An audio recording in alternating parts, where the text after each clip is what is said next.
Hey ladies, I am so happy to be doing this lesson for you about doing the yellow calla lilies. And just a quick introduction, my name is Sandra Lett. On Facebook, I'm Sandra Lett Trumpfeller, which is a German name. It's kind of hard to spell. But I have been friends with Denise on Facebook for years, I think. And she asked me to do this class. And so I am creating a whole video for you. I had sent you an email with the supply list and everything that you could possibly pick up, so we would all have the same items and materials. I will be also sending out a package that you'll receive in the early part of next week. And so when you see this video, hopefully you'll have your package by then. And I'm going to do a video step by step, every bit of it, to show you how to paint.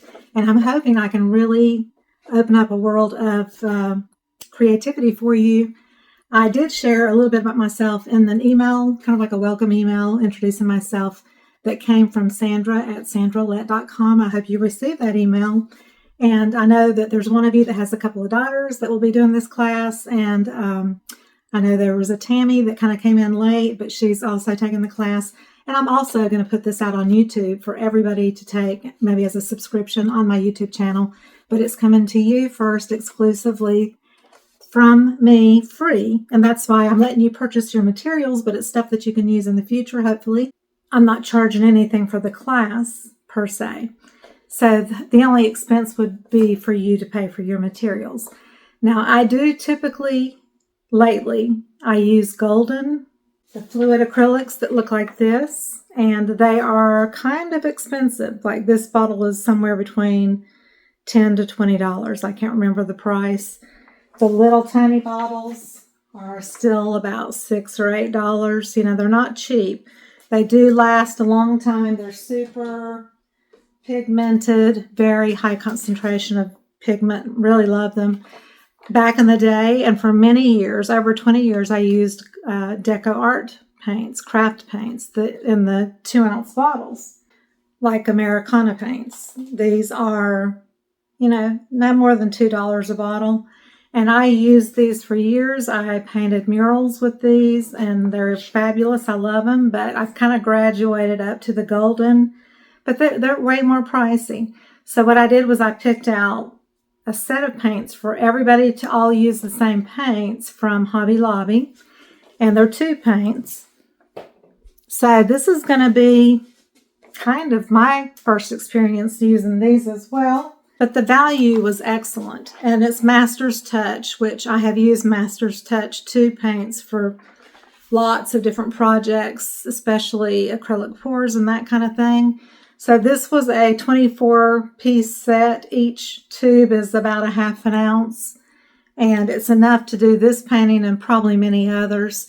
And I did ask you to buy a tube of white, just a large tube. And it's still Master's Touch, but it's just the very large tube. And you can never have enough titanium white for any project. So that's why I had you buy a big tube of that, because you'll probably use that to mix in a lot of times with your colors more than any other thing. The other thing that I had you purchase was Liquitex Basics. It's a matte fluid medium. And basically, you can add it to your paint to just make it a little more transparent, extend the drying time a little bit. We're not going to do that often, but if you buy a bottle like this, it will last you forever and ever and ever, because you only use a tiny little bit at a time, like the size of a pea at the most. So that's just a bonus bottle that you would have forever. This is the picture that I pretty much just made up with an AI image. And so you're getting a copy of this just to refer to when we're painting. You can look at the colors of this that I'm sending to you just for reference. And it doesn't have to match exactly when you paint, but this just gives you something to refer to color-wise. Also, I had you get a set of brushes by Royal and Langnickel, $8 for all of these brushes. And I usually use the flat brushes that are like this. And I will tell you as we paint, I'll tell you what number the brush is, because there'll be a number on the handle. So I'll tell you what size and everything that we're using, but You have a lot of brushes here. Most of them you won't even use in this project, but there's a couple in there we would use. For $8, you can't go wrong. I think I also gave you maybe a link for just some little fine brushes for little tiny details. I don't know if I got a set or not because I have so many paintbrushes myself that, I keep on hand. The other thing I suggested was this gessoed hardwood board, $6.49 at Hobby Lobby. Excellent value. This to me is priceless. And you could get an 11 by 14 canvas, but this will just hold up so much better. You don't have to worry about puncturing it. It is pre-gessoed, so it has a layer of gesso on it. And this one obviously is not opened. So this one I have opened, and there is a slight texture on it. They leave a little bit of an orange peel, sandpapery texture on it. And I took a really fine piece of sandpaper. Don't know where it is, but like a really fine piece. And I just very lightly sanded it just to take a little bit of that rough texture off so it doesn't feel so sandy in texture. That will help your paintbrush glide smoother on this board. So if you want to just lightly sand it, you can also take a piece of a brown grocery bag and crumple it up and use it like sandpaper. I don't know if you knew that, but it's kind of a way of just lightly sanding something with not a lot of grit on it. Is just a crunched up brown paper bag. I'm also going to give you a plastic palette in your little package. This one is mine and it's dirty. I had used it in a class that I had taken, and there's some little paint chips on it, but this is great for painting and blending your colors and everything with the little wells. And I'll show you as I'm painting, so you can use yours exactly the way I use mine. The great part about it is when your paint dries in a day or two fully, you can just peel it right out of this. It's super easy. And if it doesn't want to come out all the way, and I'll show you in the creation video, use frog tape to peel it out, and then you can spray it with alcohol and a baby wipe, and it cleans up beautifully. The other key thing, so that we're all painting the same size, so that nobody is lost about how to transfer something, because I'm going to tell you how to do everything.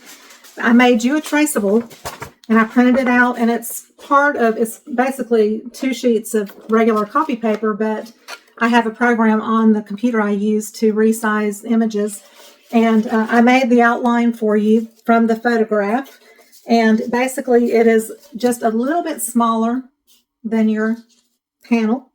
So you will, and if you do use a canvas, that's fine. I just want to put that in there. You can use a canvas. But you will basically just put the image pretty close to the bottom, and I'll show you all that. And then I provide you transfer paper, which is waxy on one side, and then it looks waxy on the other side, so it's kind of disconcerting. I just put up. And that means that that side is face up. When you get it in the mail and you wonder what to do with it, you put that face up. But then we'll use a ballpoint pen and we'll trace over all these black outlines so that you'll have a image transferred onto your canvas or your board. And that's super important because I don't want you to have to draw out something. I don't draw out anything. I trace everything I paint as long as I'm not doing it from an imagination. And so after that, you're going to have a blue waxy kind of transfer on your canvas or panel. And what we do is, this is one of the most fabulous inventions. I have a set that just, this is from Amazon. You can probably get it at Michael's or Hobby Lobby. They're Uniposca. They're like Chinese or Japan or something. But they're acrylic paint pens, and you basically just shake them really good. And this is a brand new one that's going to be shipped to you with your stuff. So it's white right now, but you'll just keep pressing it, and you'll press it down and press it down on a piece of paper until the paint flows to the tip of the marker. So basically, this is acrylic paint that will come out through this tip. And then you will go over all your blue outlines, and then you'll have paint that covers that waxy kind of outline. Sometimes if you don't put paint over that waxy outline, that outline can kind of smear, or it can kind of pop through your paint colors, and it'll show through like lighter colors, and that blue will that outline will kind of pop through. So you want to go over it with an acrylic marker to kind of cover that waxy outline. So that's why you get this. And then I might throw in a few little bonuses or surprises into your package. That is basically it. And then the rest of the video will be me teaching. And I didn't mean for this to take so long. I'll try to cut out as much as I can and speed it up. But I just wanted to kind of show you what I was sending you in your little package, what to expect. And the rest will be us doing the painting. And then I want to see your finished pieces. I'm so excited about this. And I think Denise will probably do a Zoom call with you and watch the video together. I'm not sure how you're going to do it, but that will be done with Denise and you all as a group. And I hope that you have a blast with it. I hope you learn some new tricks and trades of painting. And I really hope it just encourages you to try more painting projects. And painting is truly therapeutic and healing. I totally believe that. No doubt in my mind. It's been great for me through the trauma, through the years of my life. I've been painting almost 28 years. And if I had not been painting and if it hadn't been for my faith, there's no way I could have made it in this crazy world with everything that's happened to me. So I hope that painting will become an outlet for you where you can feel like you're kind of communing with God. And you have this time when you're creating and painting where you kind of forget about all your troubles from the outside world and, just a lot of things that cause sorrow and a heartbreak. And you just get into your zone of painting. And I highly recommend when you're painting on your own to put on some praise music or some kind of relaxing music and just listen while you're painting and don't think about anything. Just really think about what you're doing. That kind of happens, even if you don't want to control it that way. That's what happens when you start painting is you kind of get out of your head and you get into a creating mode that's just like otherworldly. So I am honored that you asked me to teach you this class. I really hope that you learn some great skills from this, learn a few tricks, learn just some surprising things. And I just can't wait to see what you do. So thank you again for choosing me as your teacher. And kisses to everybody. If I could be there, I'd give you all a big old hug. Wish I could teach you in person. So I'll see you next time. Bye-bye. So here's what you're going to need to get prepared. I actually paint smaller paintings on a flat surface, but I also do this for the purpose of filming for you. You can use a tabletop easel. This is one that is great. It takes small canvases and then you can extend the top up, but it's like a tripod. It has a little back kickstand thing, and you can fold it nice and conveniently. So if you want to paint your painting standing up, that's fine. I would suggest the first part of the phase that we're going to do, which is almost kind of like a watercolor wash first, that you do it on a flat surface so that it dries and it doesn't run on you, because we kind of water down the paint for that step. Have you a blow dryer? It's a Revlon blow dryer. It's 1200 watts, but what I like about it is it has a cool and a hot setting. So you can do it on high on cool or high on hot, and I like to have that cool feature. So I use this when I'm doing all of my painting. As you can tell, it's got paint all over it. I use 220 sandpaper, and I just lightly sanded my cradled wooden panel, which, like I said, comes pre-gessoed, but it's got a little bit of a sandy, rough texture. So I just lightly sanded it, but it's a little bit more soft for your brush strokes. You can also use a canvas, like I said. You have your little plastic palette. I did want to show you, I was telling you in the welcome video that you can clean these, and usually you can, if it's thick enough paint that's dried, you can just peel it out with your fingernail. You can also use the frog tape or like masking tape, press down, and it peels it right off. So let's just say you can't get all of it off with your tape. I've got alcohol in this little spray bottle. You can spray it with alcohol. You can use a paper towel and just clean it that way. I use a baby wipe. The baby wipe just cleans it easier, removes the color a little bit better. But you can see this is kind of leaving a little bit of a yellow tint. But the alcohol versus water helps remove the paint much easier.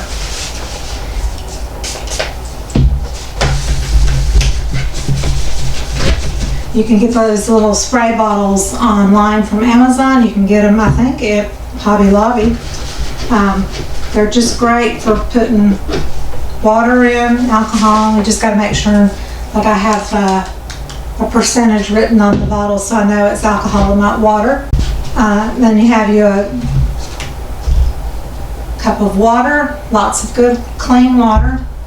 I have some sheets of paper towel just folded up into fourths. Actually when I'm painting, I usually hold one in my hand just because I might need it at any time. You don't have to, but I generally just hold it in my other hand that I'm not painting with. Today, out of all the set of brushes we're going to use, and I put tape on it with a number because they put it on the brush, and you can see it depending on the lighting, but it's super hard to see because I'm 62 and up close I have a little bit of a time seeing it. This is a number 22, which is a flat brush, which I love to use flats, and this is number 14. But you can barely see the print on the blue, so I just make it easier for myself. We generally are going to use the 14 for most of the piece, but we'll occasionally use this bigger one. You've got your Posca pen, and like I had said, with a new Posca pen, just shake it a little bit, and then you're going to press down.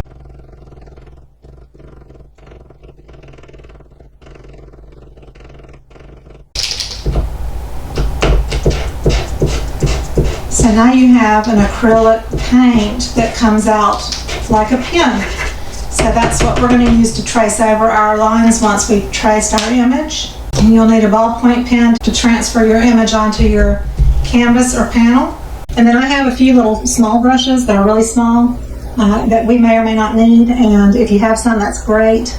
You do need at least one little brush, and the pack does come with one that is small but not super small. I also keep my iPad near me, and I pull up the image that I'm going to paint. I don't know if you can see that with the lighting, but I have my image pulled up also on my iPad. I like to reference that when I'm painting, just because you can kind of zoom in and out, in addition to your paper copy. But the image on your iPad will be a better color, and it'll be truer to what it's supposed to kind of look like. I just picked an image from a website somewhere, and it was just like clip art, and used that.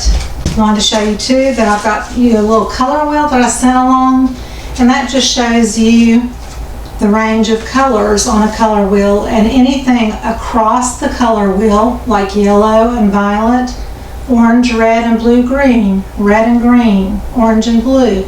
Those are the complementary colors, and that's just something you always kind of want to be aware of, because complementary colors really help set off the colors that it's around. So I love the use of complementary colors. You have your image of your calla lilies, and I would hang it in front of you or put it close by for your reference, to where you don't blow it around with your blow dryer and things like that. So I changed my image that online, I changed it to a black and white, and this is where I traced it off. And when I traced it off, then it became this, and this is what I've sent you as well. And I made this traceable the size of our painting, because, you know, regular paper is roughly just about 8 by 10 or so, and that would have been way too small. So I have a website that I go to that will adjust your images, and basically what we're going to do is we're going to transfer it on, and you want to make sure you've got about 1 inch on either side where the tips of the leaves are to the edge of the canvas. You can leave a little more space at the top if you want to, You can put the edge of the paper down at the edge of your canvas, or you can move it up just a little bit and extend your stems a little bit, which is what I'm going to do. So your transfer paper, there's a waxy side and a non-waxy side. And I wrote up on your transfer paper, so that means that side up. That means the waxier side is face down.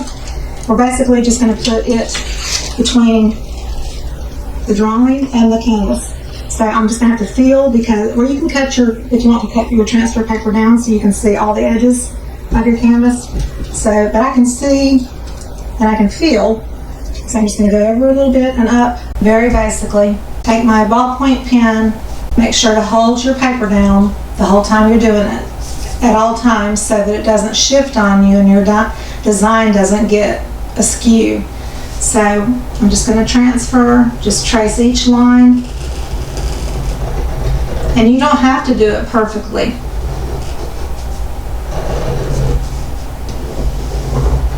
You know, if your wave is a little off from my wave, that's okay. And you don't have to press super hard, because this blue will transfer pretty easily.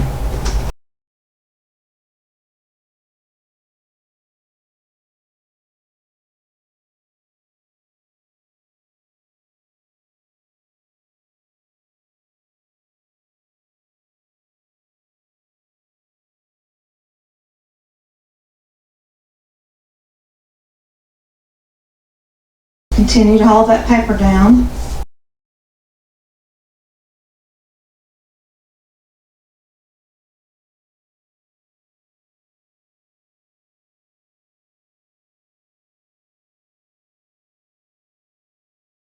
If you go over your line twice, that's fine too. You can do this really kind of quickly, because it does not have to be perfect.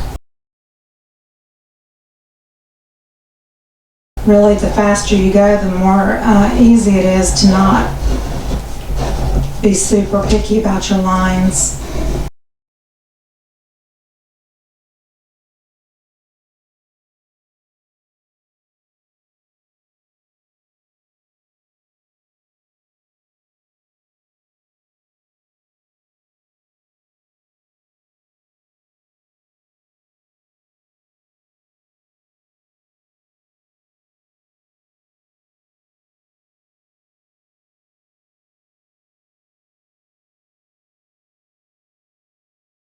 You can also then, while you're holding your paper down, lift it up and see if you're missing an edge. And I see I missed one whole side of this petal.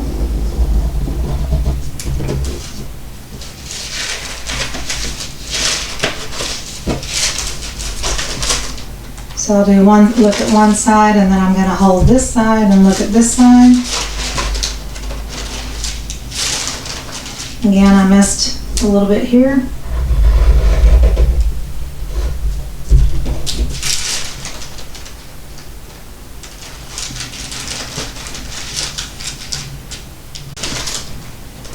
Okay, so that's the generic part of that. If, like, I have a little smudge here, if you have an eraser, you can try to erase it a little bit. It'll be covered with paint, but we just don't want any like heavy blue marks showing through our paint.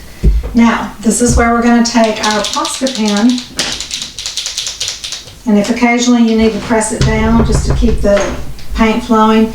If you're right-handed, you start at your top left and you work your way over.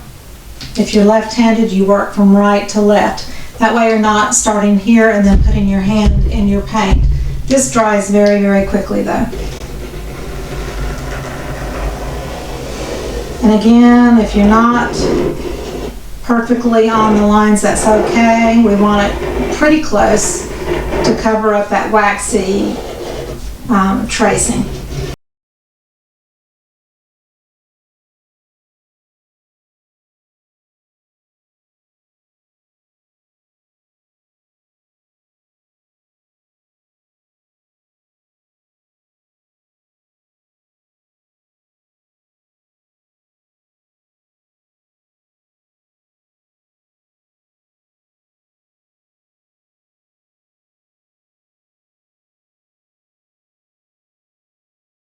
All right, so we're done. with the tracing.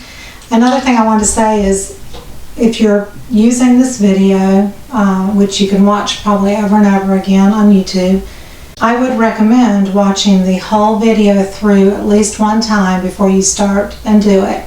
And then as you're doing it, you can watch what I do, and then if you need to pause the video and do that part of it, instead of trying to exactly stay up with me, that might be something you might want to do just to make it a little less intimidating for you, okay? Comparing the photo to this, what I basically did was I broke it down into shapes. Like this darker area here is this little section here. You know, some of this here is darker. You know, I didn't do it all. I just tried to really kind of break it down into shapes so it could kind of help you keep up with what shape you're working on the flower, on the petals, and that kind of thing. All right? So the first thing, and I don't know what this little thing is right here. It's, I think it was part of the Pinterest save button. It's a red little thing at the top.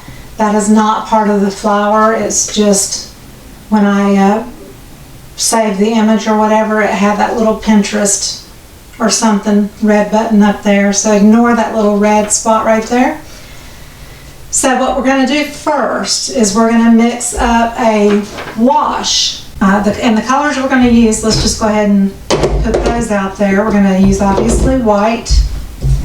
We're going to use the medium yellow, which is warmer than the lemon yellow. The lemon yellow is cool, and I like the warmer yellow.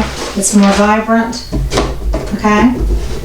For the red, we're going to use Scarlet, which is a bright red, which I love. We're going to use Phthalo blue, Phthalo green, Payne's gray, which is, Payne's gray is not really gray, it's more of a really dark navy blue, and burnt umber. So we're not going to use black for anything, but we are going to make a dark color to begin with, and we're going to go ahead, and one other color, alizarin crimson. We're going to take the alizarin crimson and the Payne's gray, put the rest aside for now, and we're going to squirt those out. We're just going to put a little dollop like that. Again, I'm used to working with golden paints, which are a little bit more liquidy. Here's the alizarin crimson. And what we're going to do is we're going to make a wash of this. We're going to use the number 14 flat bristles. We're going to put water into the little well above these two colors. I'll put enough to maybe be about the size of a nickel or so. And then we're going to just dip our Payne's gray, see how blue it is, and our alizarin crimson, and we're going to add more alizarin crimson, add more blue. We're going to go back and forth, but we want it to become a violet to blue violet color on your little color wheel. Because when you just push it onto your white palette, it shows through and you can kind of see. So that's kind of a red violet. So if you want to make it a little bit more blue, you can add more blue. But we want it to be watery. Okay? Then we're going to take our paper towel, this is why I like to hold it, and we're going to wipe off most of that water off our brush, and we're going to go into some of the darkest areas of our piece here. If you want to just follow me, there's a little dark area right here, and we're just going to brush up. And you can stand your brush up to get really thin lines if you want to, like that. And then if you press it down, you can get wider. But I kind of use it for thinner areas. I kind of just paint with it standing up a little bit. So we're just gonna, this is dark here because this is kind of the underneath layer of the leaf. Same down here. Wipe off a little bit of that water if you re-dip, so it's not super wet. This part here is pretty dark. We want the darkest areas of these leaves. Right now we're working on the leaves. So it's just like little sections. We're painting sections. We're not trying to blend or do anything fancy. We're just painting what we see. Refer to your photo of the painting. And we're just making the darkest areas this deep kind of purple. So you know, there is a violet in your paints, but we made a violet with the Payne's Gray and a alizarin crimson. I took an LEK course, and this is kind of the way she does her pieces, and it really, to me, makes a lot of sense, and it helps, I think, beginners especially to learn how to see shapes versus trying to really paint something realistically. You're just painting in the shapes that you see. But you're starting with this dark color, and this is going to be under your other colors as we paint. So I'm just looking for dark areas, like all this area here is kind of dark.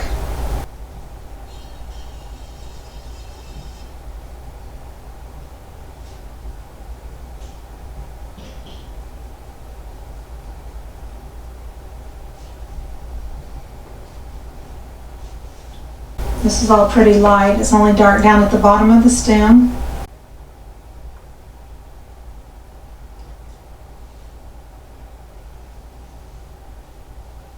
It's pretty easy to paint a straight line using a flat brush and just kind of standing it a little bit. You can go with straighter lines, but this is supposed to be very, kind of watercolorish because we want it a little transparent. We don't need it super dark.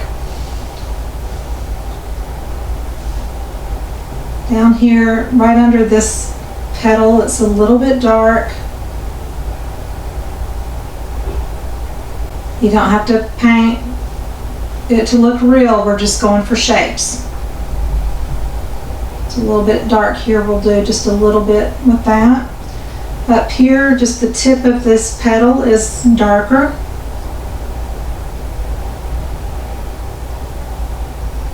Right down here where the stamen is, it's a little bit dark, so we'll go up just a little bit here.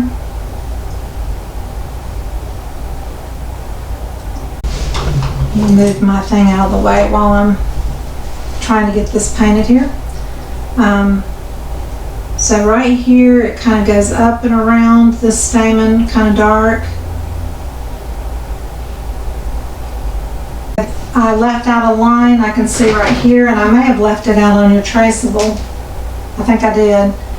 There is a little petal that comes around right here. You might want to add that in because that's a lighter part of the petal, and there's a little triangle section, and you can literally take the corner of your brush to paint a smaller area. It's very easy, just use the corner of your brush. Okay, and then down here, right along this edge is just a little bit of dark. And we're talking about the darkest darks. Now, like areas like this that are more like orangey tone and red or whatever, they're not super dark, so I'm not considering them dark. It's dark here in this red area, so we'll add just a little bit.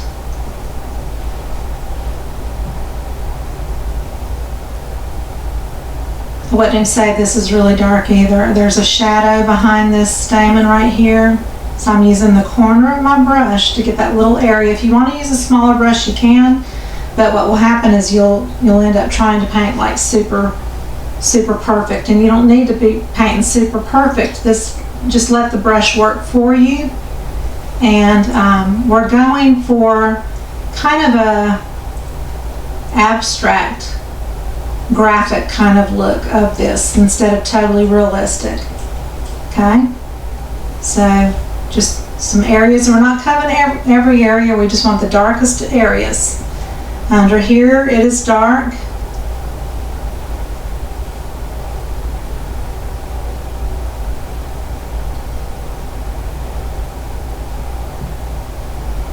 So you can kind of go around that shape that I had you draw in, and it can kind of come down a little bit. There's this little line here, we can make it kind of darker, and it's really dark right here at the top of the stem.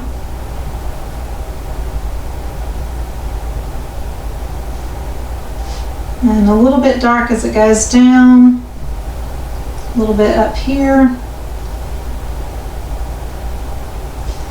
a little bit at the bottom of this leaf that's kind of bluish colored.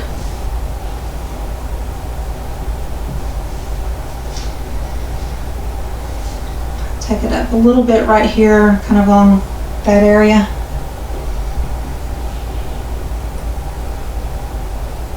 This area here is really dark, so right along here we'll kind of leave the rest of that back part of the leaf not painted in as dark with the dark purple. Your watery paint should glide pretty easily. If it kind of drags and it's not really coming off your brush, then you need to probably add a little bit more water to it. If you add too much water, it'll become very, very, very transparent, and you really want it to kind of show up like it's showing up right now, kind of darkish.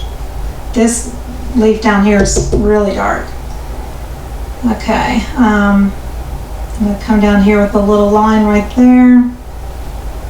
Okay, so that pretty much, come right across here. You see how I'm standing my brush up, and those flat bristles help you paint kind of a straight line when you hold it right standing up like that. Okay, so that looks pretty good. Now what we're going to do, I've still got enough in my tray. I'm going to add more water to that. A little bit of blue and a little bit of alizarin crimson, and it can be that one. So see, I got a big chunk of the alizarin crimson in there. It's really reddish, which is okay. I'm gonna add a little bit more blue, and then I'm gonna add more water, and I want this wash to be even more transparent but still purple looking. So I'm going to add more water than I did the last time around. And you can also wipe your brush off, and if you want to, you can kind of scrape it on the edges of that little well. Okay, now we're going to dab our brush off, and now we're going to go where we see those areas like that are orangish, that are kind of what I call the medium tones. They're not the brightest tones, but they're kind of the deeper tones of the oranges and reds. Some of those mid-greens, the blue leaves, but not the yellows, not the brightest colors, just those mid-tones. And we're going to come back and we're going to add this little wash. Okay, I want to add a little bit more water to that.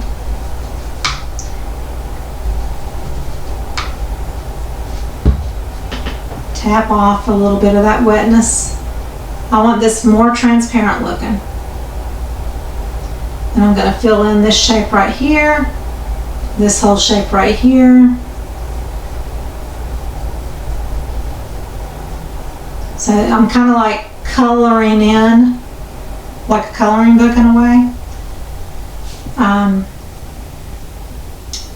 going to come down beside here. You can kind of dab with your brush. It doesn't have to be perfect.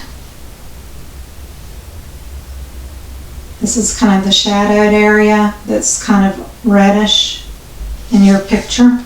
If you need to hold that picture in your hand to look at it while you're painting, Okay, we're going to paint, we're going to leave that little bit on the edge there that is a bright yellow. We're going to come back down here. So see how this is not as dark as that first round was.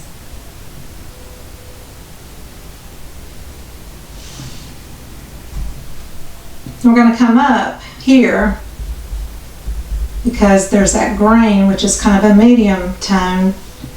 Same here, all this is kind of green, but we're going to leave that yellowish color that's yellow-green. We're going to just leave it white for now. Same with here, we're going to leave some of that leaf showing as white. Okay, this is all kind of bluish, so we can pretty much coat this whole leaf with the wash. Same here. This we can do most of it. Maybe not all of it, but most of it. If you do all of it, that's okay. Down here we can do all.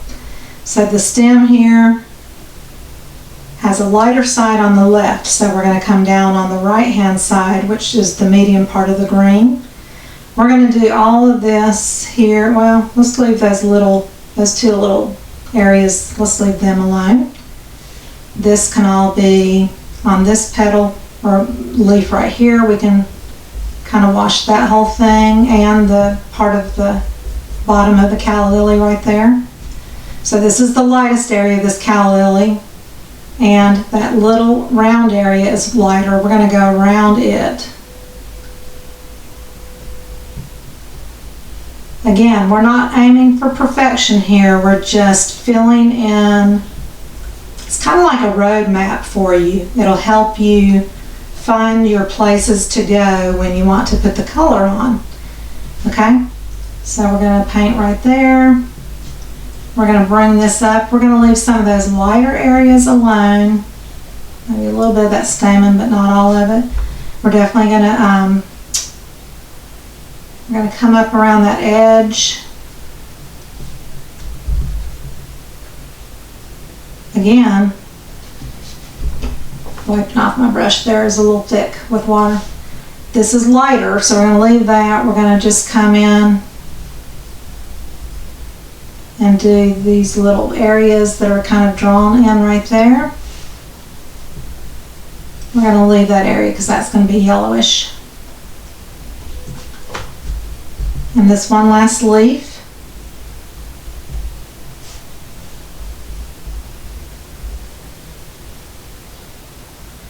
We're going to leave that area there that's lighter.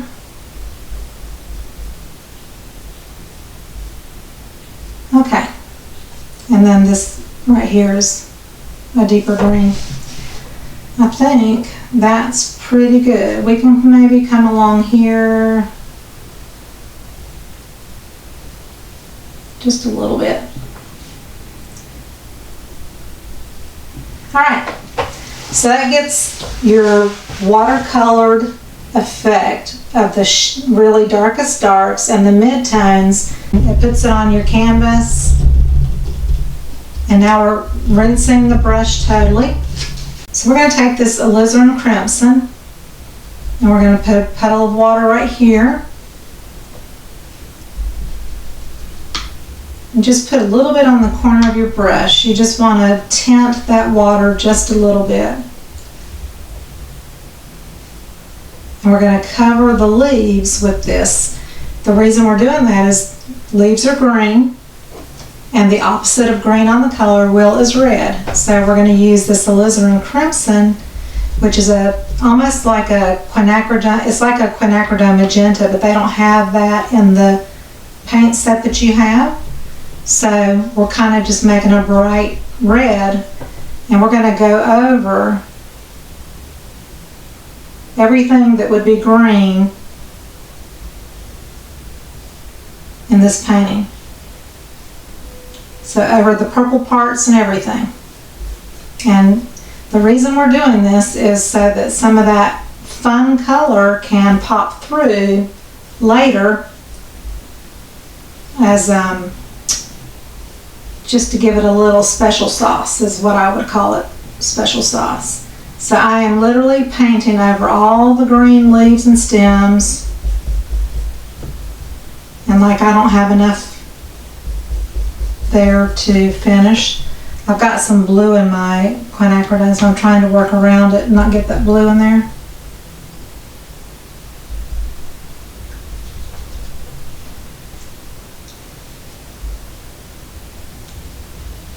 And if you go over your lines a little bit, that's okay too. Don't worry about it, because that kind of makes the edges of the piece kind of fun as well. So don't worry if you go over your lines a little bit. Just do it fast and fun. I'm going to have to put a little bit more on my, I'm going to add it up here instead of in the paint well, so that it's not dirtied up with the Payne's Gray. The Payne's Gray will make it more purple.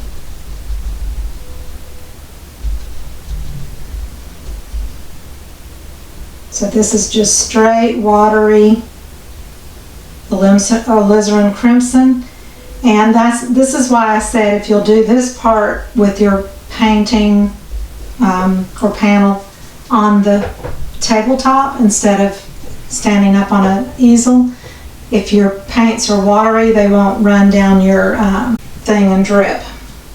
So there's a little bit of green on this right here, so I'm going to just cover the end of that petal. There's a little green on the stamen. I'm just going to stick right there. Wherever you see green, you can just put a little bit in. There's green that comes up this at the base of these Callas. So, okay. So we got that part done. Rinse your brush really well. Now we're going to dry it.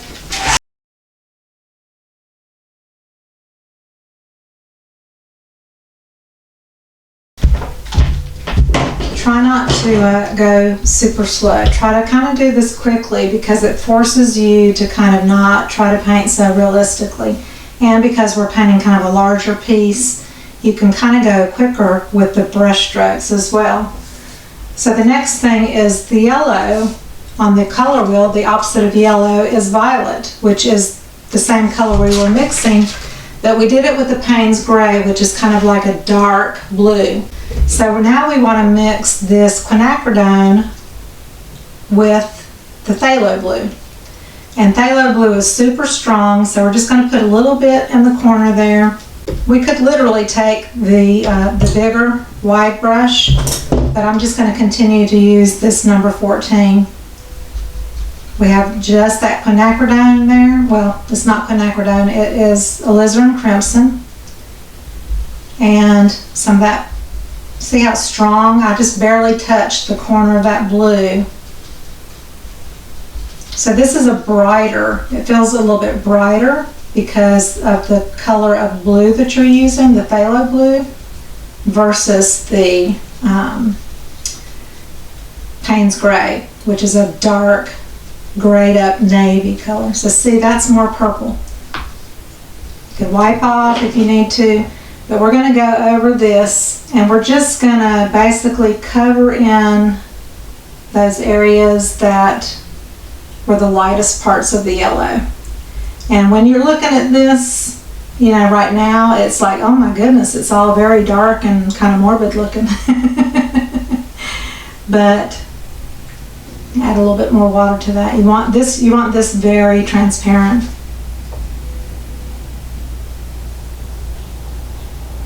But again, what we're doing is we're putting the opposite color on the color wheel in the background.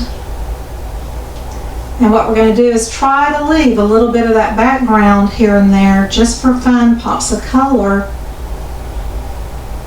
And you'll see once we get painting what I mean by that. Okay? All right. So everything is covered here. We're going to dry it really, really quick.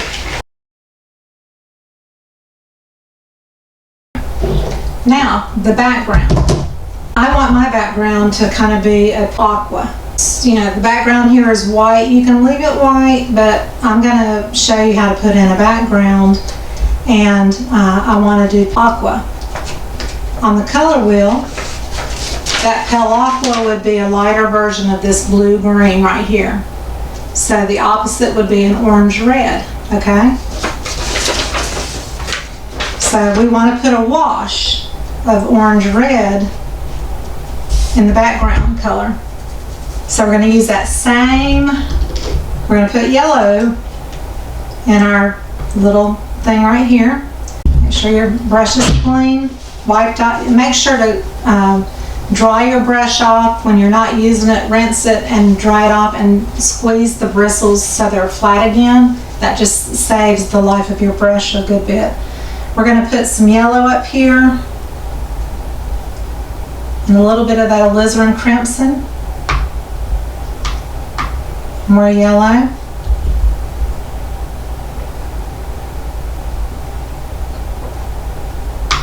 So that makes it pretty orange right there. Actually, I'm using a good bit of that yellow. I'm going to use all of that yellow that I put down there, and I'm actually going to wipe out my thing so it stays clean for when I do my greens. Now we're going to add water to this, and we're going to make it like a watercolor.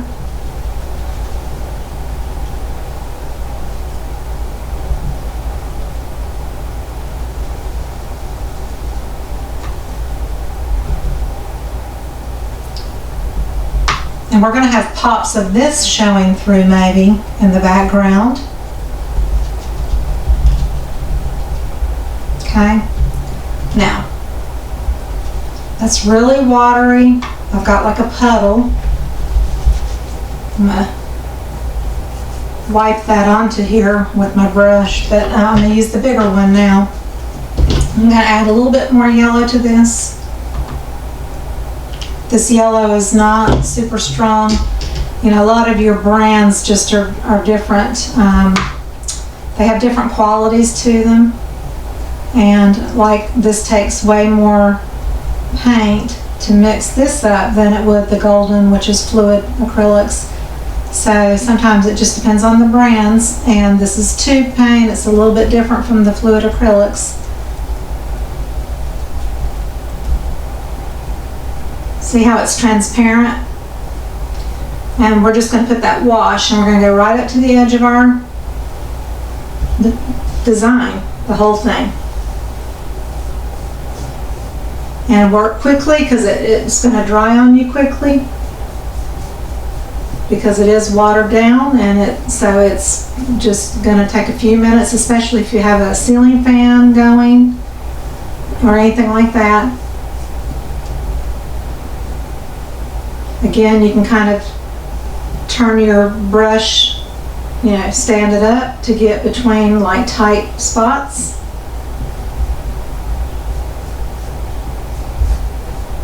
Make sure you go out all the way to your edges.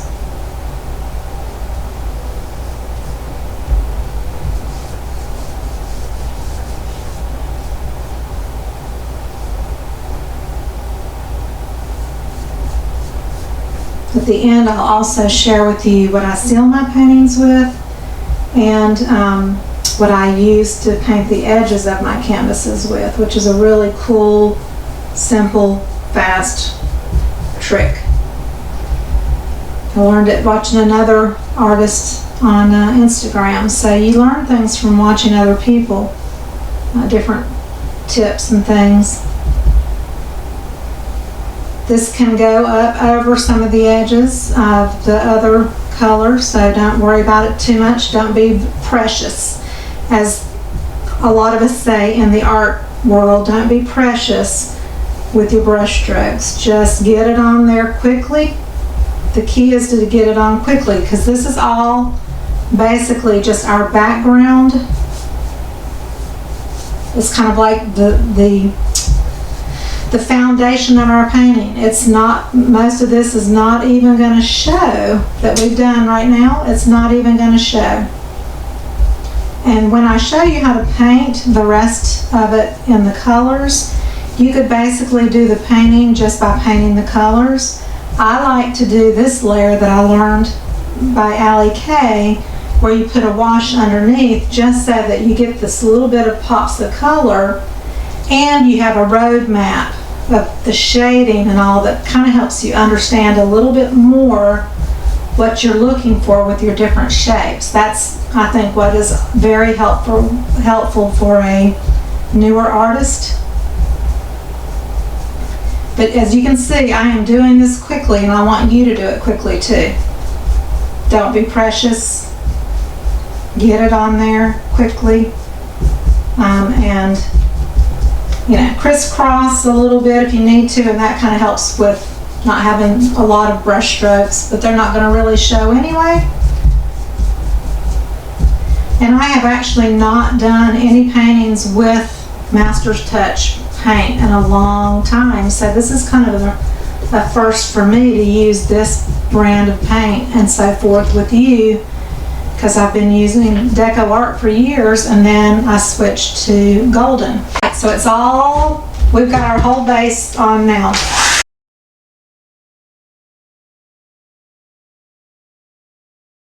This is where if you want to stand your painting up on an easel, you can.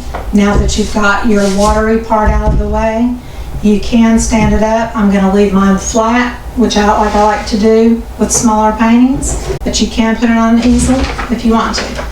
So we're going to go ahead and start with the Calla Lily part, and we're going to do the darkest colors, and then we're going to work to the brightest, lightest colors. So the deepest color that you see in your picture is going to be these reds, deep reds, and then it kind of goes to oranges, and then to a golden, kind of a warm gold, and then to a bright yellow, and then white. So we're going to work in that order based on your photo. Just reference it. The big paintbrush that you just used, if you did use your big paintbrush, go ahead and rinse it, dry it off, squeeze those bristles together so that they come to a point, and let the brush dry like that. I'm going to use number 14 for the rest of this painting.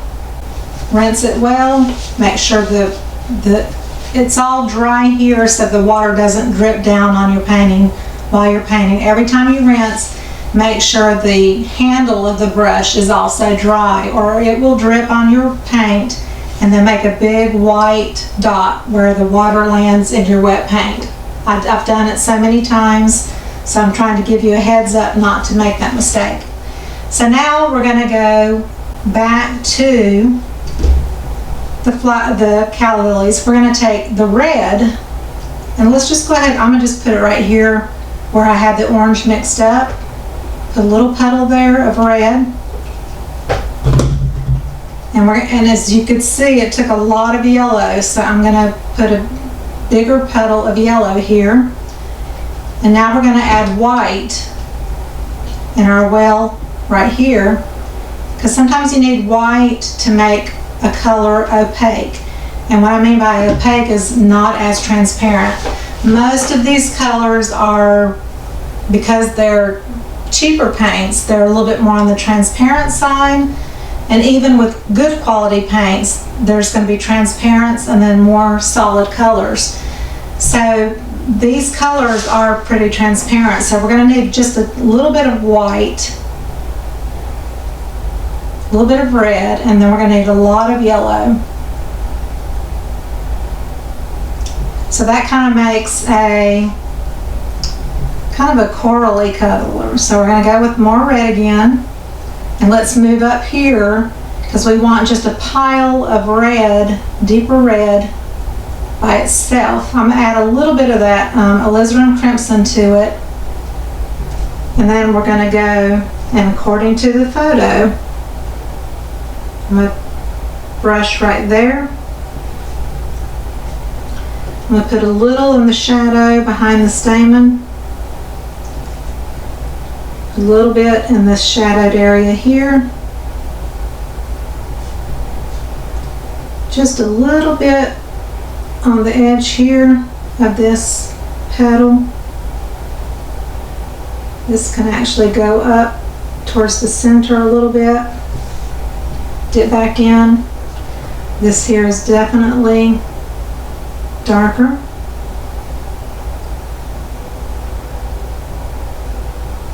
And see, some of that purple is actually showing through, which makes it look darker underneath, and that's fine too. I'm going to add a little bit more red into my mixture.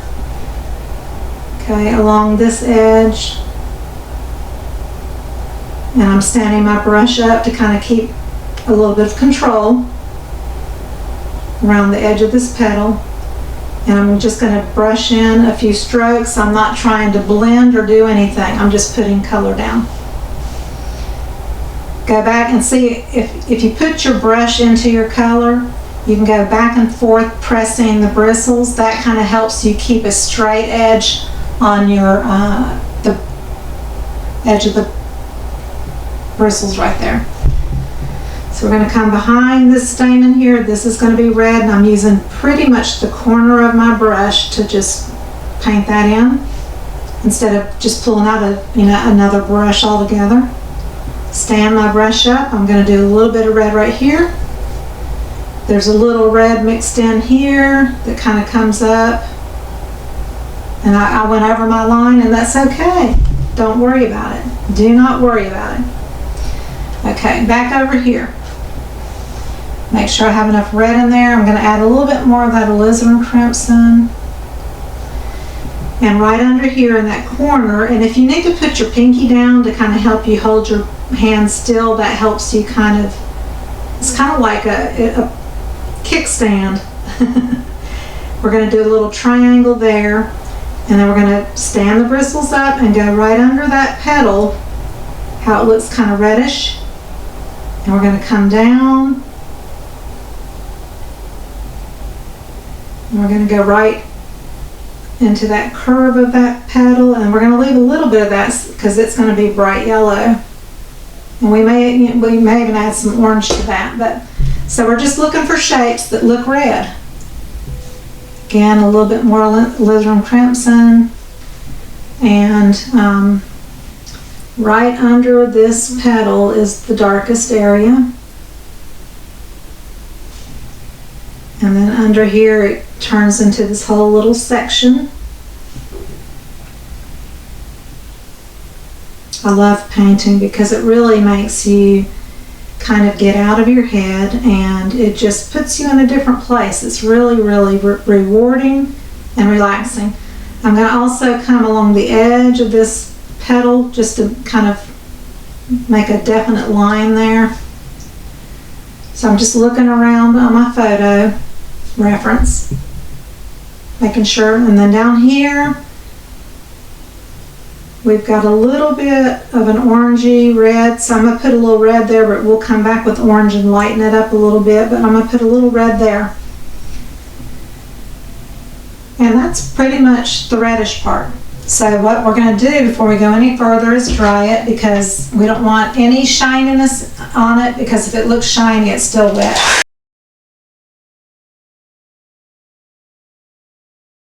Okay, so now we're going to move into a more orange red. So we're leaving this on our brush, and we're just going to add a bunch of yellow to it. And now we have this nice orange color. And there is an orange in the box of paints if you want to use it. I'm just showing you how to work with kind of a limited palette of colors, so that if eventually you wanted to invest in the golden paints, like this bottle is $15 or $20, but it lasts for a long time. But the of it and the intensity of it is way stronger than some of the cheaper paints. If you want to switch to those, if you just work with a limited color palette, this is basically for 7, 8, and then quinacridone. I would highly recommend quinacridone, which we don't have in this set, getting that because it is a really beautiful magenta color. So maybe about 9 colors. If you eventually want to invest, then you could, but I'm going to show you how to use these colors to mix. And then you can also use the colors in your paint set if you want to. Okay, so now we're going to just come in. This is still very transparent. And we're just going to put some orange brush strokes. I'm going to put a little bit of white in on the corner of my brush. A little bit more yellow. A little bit more white. If you put too much white, it'll turn very pastel looking and chalky. We don't want that. So I'm just going to keep mixing this. But that white will help keep it from looking as transparent as it does. Let's go over here. Let's add a little orange here. We're going to come down over this red and put some orange there.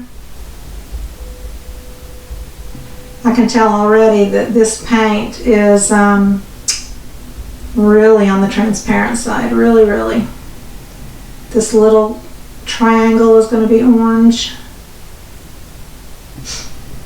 This right here on the petal here is more orange.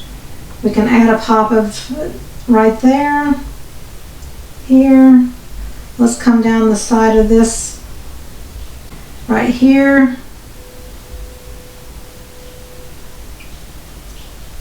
This is going to be orange to red tones, so we can add a little bit of that there. This is all a shadowed area. We'll probably come back and put some golden color in there, but we're going to just do orange for now. Let's just pretend that this is orange here, but it's not, but we're just going to get a layer of paint down. Come back over here, and I'm not blending, I'm just trying to add some brush strokes of color of that orange.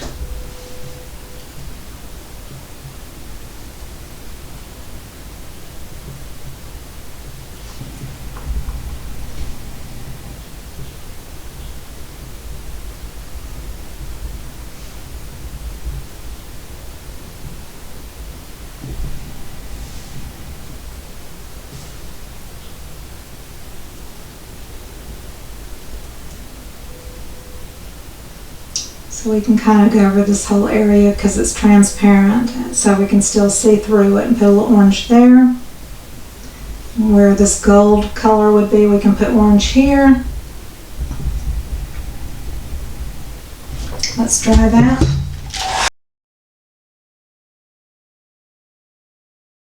This is their high roll orange. I'm going to put a little squirt out of that and just see by any chance if it's any stronger than what we've mixed here. So I'm going to go back over what we've done. Okay, that comes in a little stronger, so let's use that Pyrrole orange to go over these areas again, mainly where we want it to look orangish.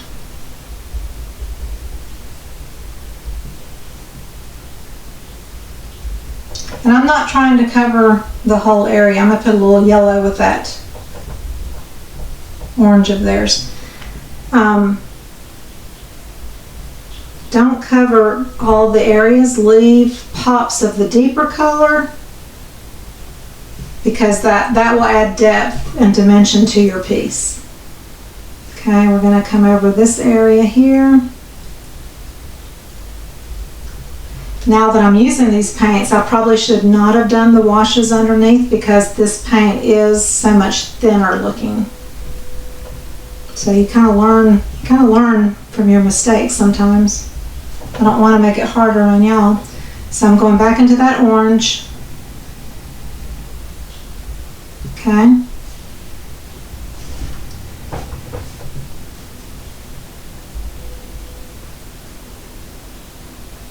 And then dry.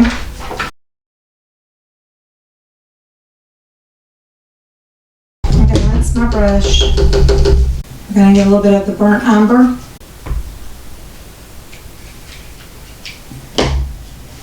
And we're going to take a little bit of that, come over here, add this yellow to it. Oh, that brown's really strong. Just the yellow. Yellow with a little bit of brown. And a little bit of our orange mixture. Okay, it's really deep, so I need a lot more yellow. We're going to go through this yellow like crazy, I can tell. So I'm going to add a little bit more yellow. touch of white to make it not as transparent looking, more yellow. Can add more of this orange mixture to warm it up a bit. Let's see what that looks like. Okay, so that's very golden color. So I'm just kind of going around the edges. We can come along the edge of the petal here, kind of in this little shadowed area right there, based on our photo reference. Come around the stamen a bit, come up a little bit into this. We're just kind of building those layers up. Come in front of that stamen there. A little bit here.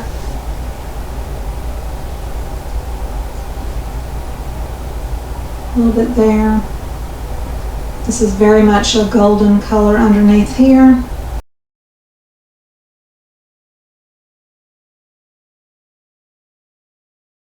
Down there.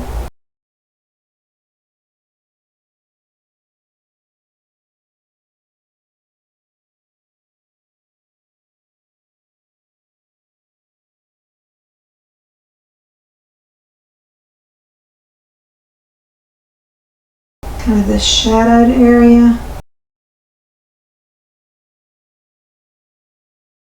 It doesn't look like much of anything, don't worry about it. Just be patient. I'm going to add a little bit up here on the tip of this petal as well. Now rinse totally. We want to clean that brush, clean that brown out. Now we're going to take a little bit of white and find just a little corner of this orange, not much of it, and a lot of yellow.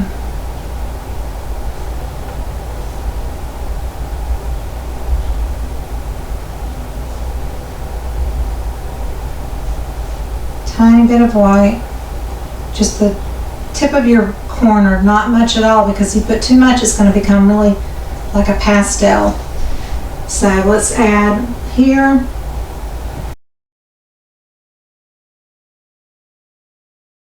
And let's just start filling in that purple area. If you want to leave little peaks of that purple, you can.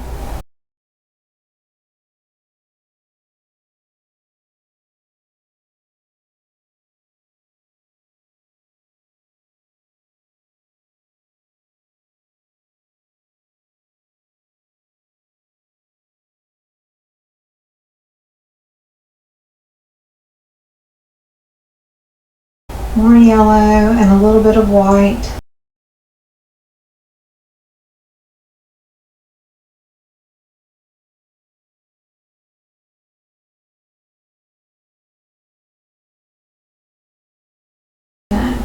Cover this part yellow, even though it's very transparent right now.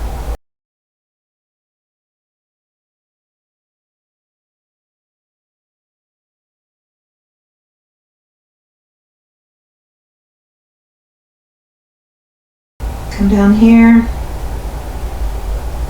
Let's go down into that area a little bit. More yellow to our color. Tiny bit of white.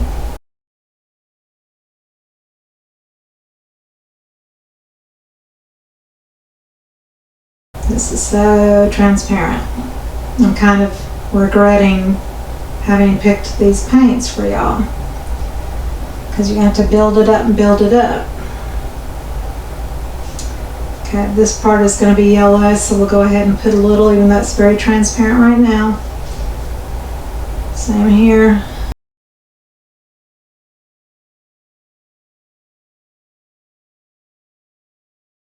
We're still looking at those basic shapes.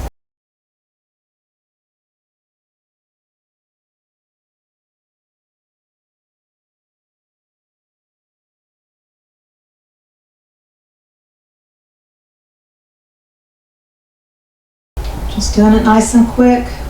Add more yellow, a touch of white.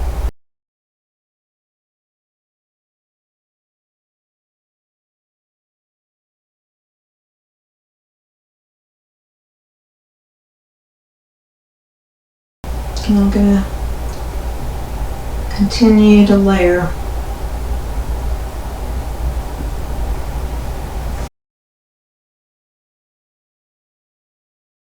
Put a lot of yellow, tiny bit of white,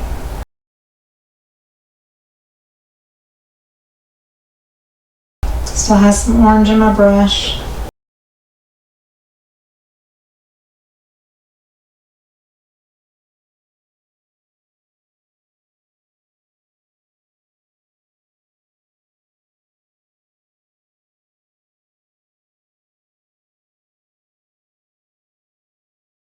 I can tell now this red is just too much for this these types of paint, so we're going to have to keep layering up.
Okay, we're going to go into the yellow and mix a little bit of that orange of theirs back into it and come over this red a little bit to soften it.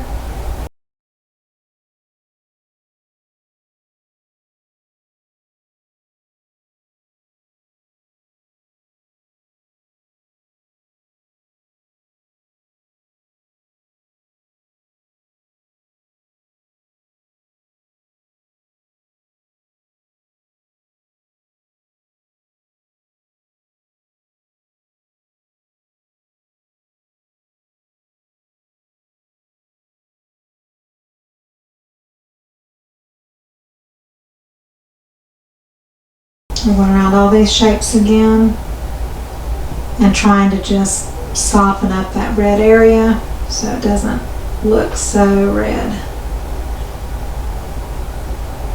Again, these are super transparent compared to what I'm used to working with, and I'm so sorry. This will teach you how to layer up though, over and over again. You just kind of keep doing it till you get it where you want it.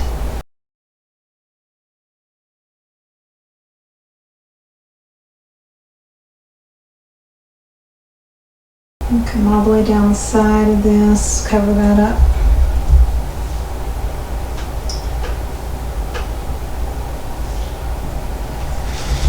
I'm going to rinse that out so we can go back to our straight yellow again. The tube is getting halfway empty or so. And I am going to pull out the lemon yellow. Put it right below the other one so you can see the difference. That one's warmer, this one's cooler. You can see that. So I'm going to mix the two together.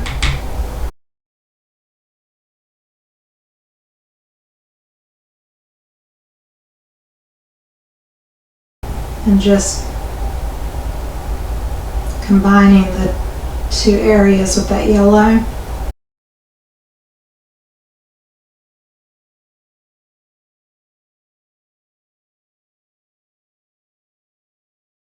Now I'm just brushing over the red areas too, just to try to lighten it up.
Add a little bit of white to that, and trying to get this lighter right here. Just brushing, kind of like following the way the petal would go into that crevice right there. You kind of go brushing in that direction.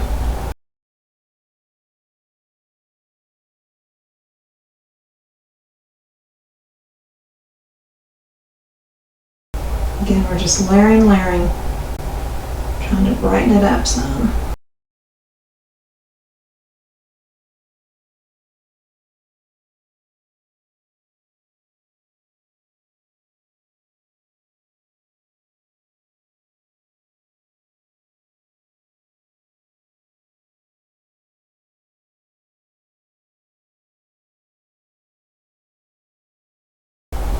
Add white and yellow together. Try to really lighten up that area where these little highlights would be.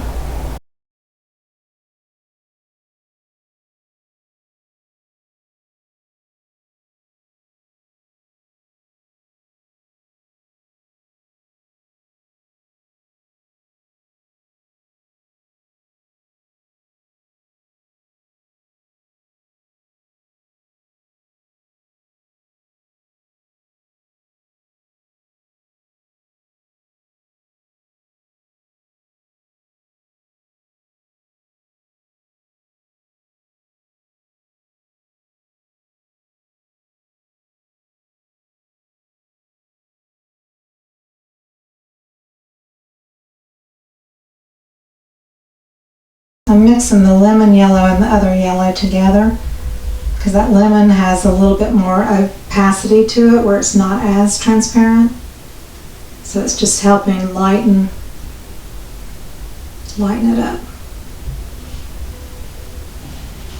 But you've got to do it in thinner coats and just continue to layer it.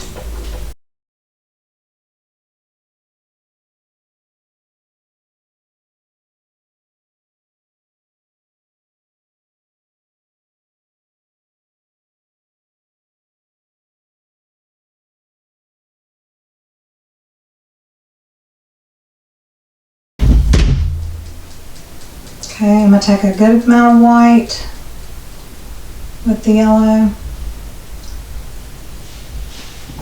So it's not white, but it's brighter. And just adding a few little strokes, just where that light is hitting it, the way you see it in the picture where those light strokes are. Like this, will come back over and add some white because it's almost white, but just following the shape of the petal, as if it comes inwards or if it bends out, follow that shape with your brush and your brush strokes. So this is kind of coming inwards. This is going to be really light right there.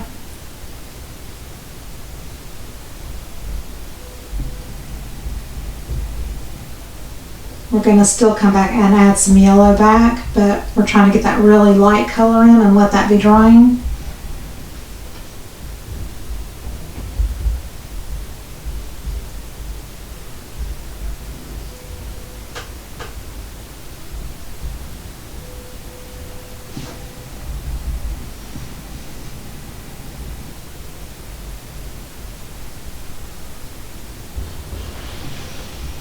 Get that regular yellow for this petal here.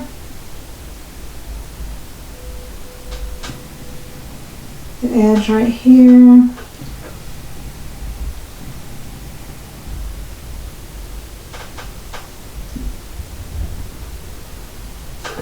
Okay.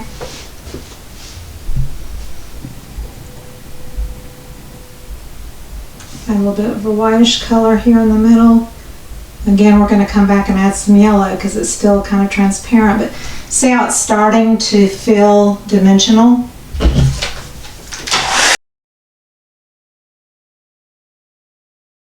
So I'm going to take what's on my brush and go with that cadmium yellow with just a tiny bit of their orange in it.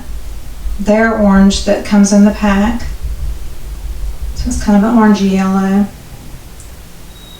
I'm going to brush back over these darker areas a bit, just in a few places.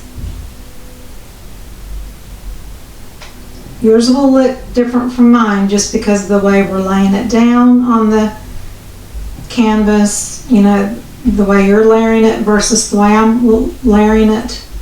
So everybody's will look different. I'd like to do another lesson with you and do something different and use different paints, and I think we'd get totally different results. I'm going to put a little bit more orange on there from their orange and bring that out just a little bit right here.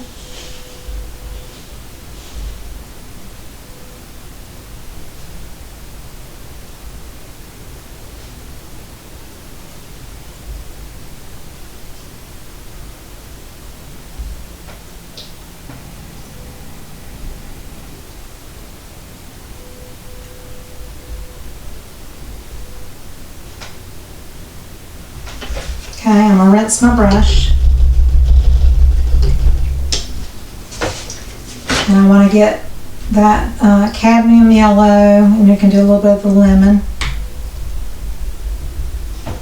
And then just go back again and just kind of add some of that back over so it has a yellow feel again.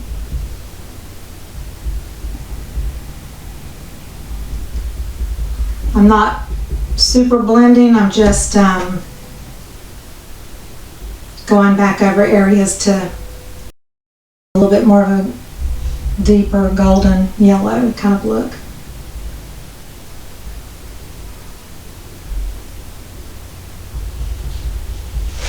Got some water that's about to drip down. Just be careful with your water dripping.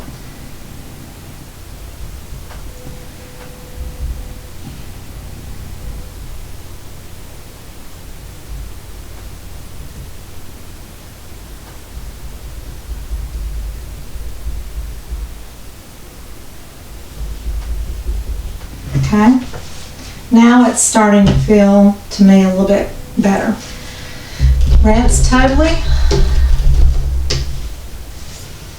We do want to put a few little white accents, so I'm going to go straight into my white, just get a little on the tip, and like add a little pop of white right there, right along there, just a little bit right there, right on that fold of the petal. I need more white on my brush. If it doesn't move for you, you don't have enough loaded on there. And I'm going to come down, get more white, a little bit right there.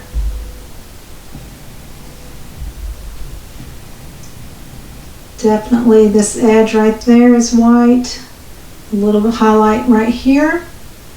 Let's just do a few little strokes of white. This has a good amount right there on this petal.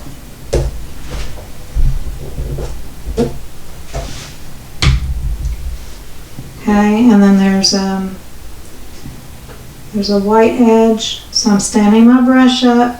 The bristles are together, they're squeezed together, okay? To get those straight lines, you just stand that brush up. Okay, and if you go a little over the edge, don't worry, because we're going to be painting in green around there. So let's just put a little pop of white right there. Let's just add a little pop right there.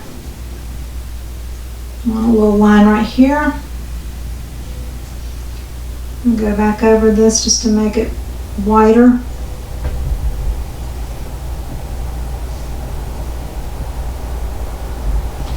I'm not blending, I'm just putting strokes, like really quickly strokes.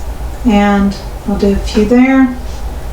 And I think I'm pretty good right now with this. So we're going to switch to the leaves. We've got a couple of leaves that are blue, and I am going to do a blue-green, and then the rest will be the limier green. But I like the contrast of having those blue-green leaves, and then these would be the regular greens. So what we're going to do, we have that phthalo blue that we have put down, and if you still have some, that's great. We're going to take it and mix it with this yellow.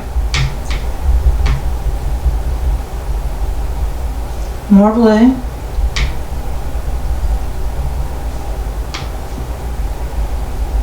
And we're going to take the white and add to it. So you see how it's kind of a blue-green? We're going to keep adding the blue to it. So adding more to my palette. And I need more white. Okay, so it's kind of a turquoisey blue. We're going to go in here. And if a little of that purple along the edge, if you can leave that'll be great, because it just adds more personality to your piece. If you go over your yellow, you can wipe it off with a wet finger. We're going to leave a little of that purple shine, and we're going to put a little highlight there. Same here, we're going to come down here.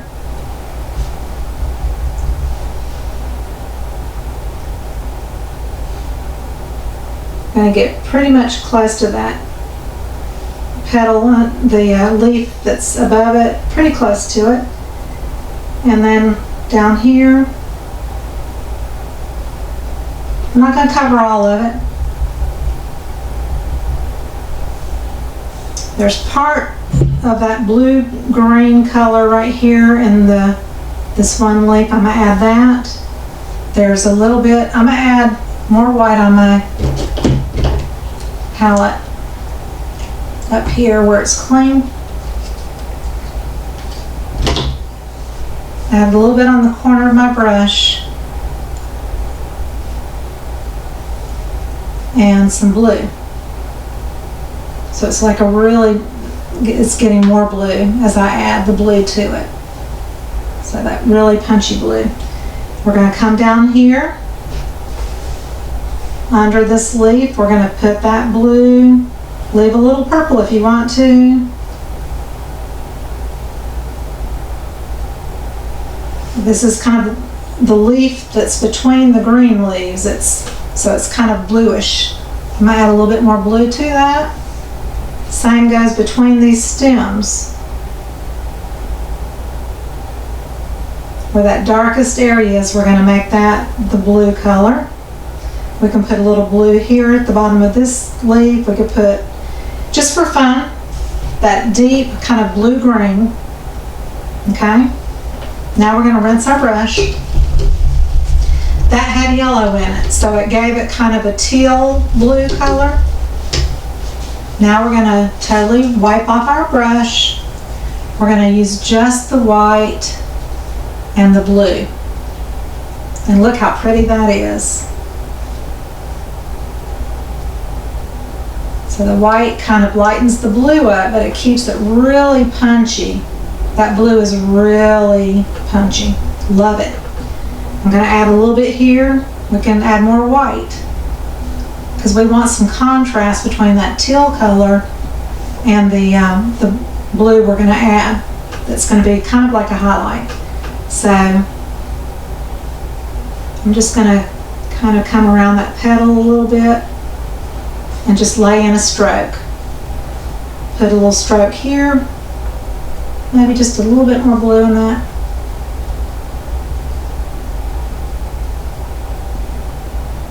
Come up here, add some blue here. We're going to leave this part kind of open for now. Add a little bit more white. And then we're going to put like this highlight of blue that's right here. We can actually put more blue in that.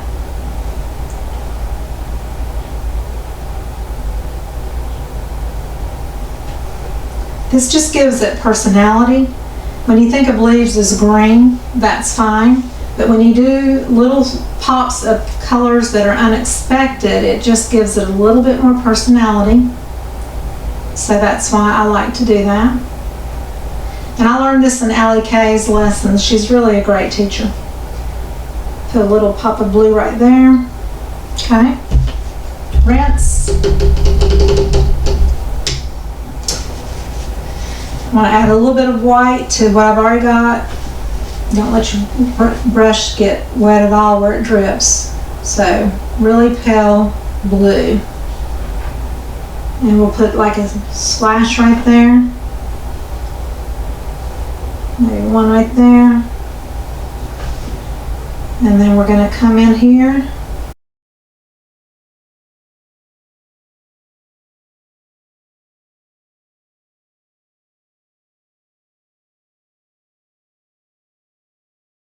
So we're going to leave that for now. We might come back and add something to that in a little bit, but for now that's going to be that.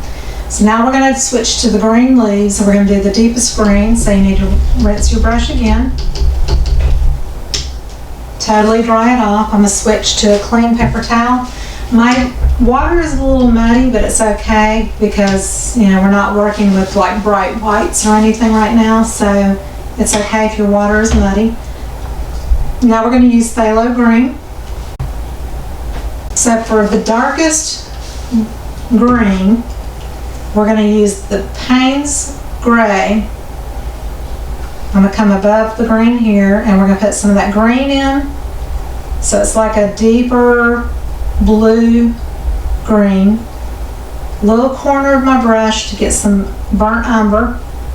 So it's nice and deep, and it is transparent. I can tell you it's still transparent. Let's just go ahead, make sure it's nice and flat. I'm going to put a little line along the back of my stamen there.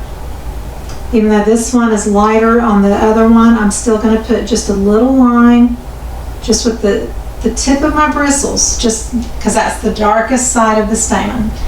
Okay, right here, this petal turns to green on the end. So we're doing just the darkest areas of this petal. Again, if you want to leave a little purple or whatever, that's great. We can come up this petal and add a little green, and this here at the bottom of the Calla is green, so we're going to put a little bit there. Keep going back and adding and flattening those bristles so you can have more control with this. Okay, so this right here, we're going to add the darkest green right there. We're going to come up along the edge of that petal. And that'll clean up that edge a little bit. See how these dark colors over the purples work better. Yellows are pretty transparent, so they're a little harder to finagle. Okay, right here we're going to do a little dark green. Just kind of where it flips. Put a little dark green here. Then we're going to come along this. This is actually where the leaf kind of turns, where it's flipped over. So this is going to be lighter and this side will be darker. So we're going to do right along the edge of that. Down into that blue, but let's leave some of that blue showing. Don't cover it all up. Okay. We can add a little bit down here. This underside of the petal is going to be darker. So we're going to, and I'm still leaving some of that purple popping through. If your brush is not moving on you real well, load up more. I'm going to put some dark green on the end of that blue, and then right under here, I'm going to overlap that leaf just because it's kind of, that's just the way my brush did it. We're going to paint the darkest areas of this leaf just as we see it. Just look at your reference photo. There's a little straight line through the middle of the leaf. It's really dark here at the bottom. Just refer to your photo. Just look at it while you're painting. Okay, it's really, really dark down here at the bottom between the stems. Definitely this underside, that really bottom part of that leaf is really dark. Okay, the stems.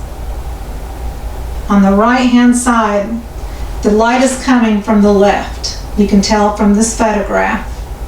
the light is hitting the left side because your highlights are on the left side of the stems, the middle of the leaf, everything the way it's showing, the light is coming from the left side. So we're going to do darks on the right side. So I'm just coming down and I'm putting, a little dark green there. And I'm almost out of my dark green. So hopefully I won't have to mix any more before I switch. I'm going to do a little bit there, but this went too far over my yellow. This stem feels really wide. Going to come down here on this right side. If you have just enough paint but not quite enough, you can wet it just a little bit or add your matte medium if you need to. The matte medium will make it kind of transparent though. Okay, I'm going to have to mix up a little bit more green, brown, and Payne's gray. Really dark. Okay, this right here is super dark.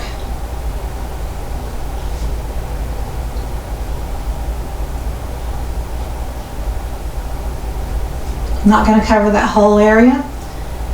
Right along the edge is dark here. It's dark in the shadows. I'm going to leave some of that purple showing between the stem. Some of the blue maybe, or I might come back and add more blue. And this has a little bit of dark green on the tip of that petal. So I put a little tip right there so you can see that, okay? Now, I'm going to rinse because that was my darkest green that has some brown in it, some Payne's gray. My next green is going to be the middle tone green, and that green, I want it to be the yellow medium,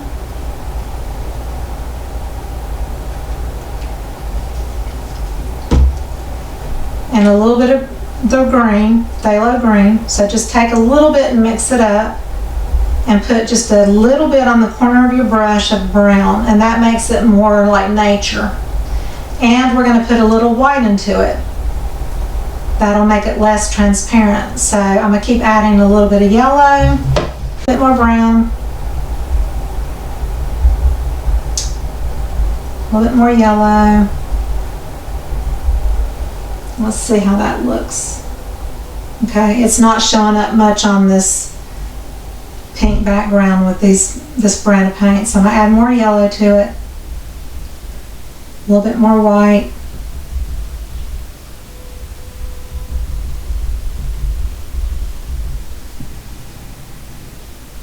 okay. Now we're going to paint in that mid-tone green.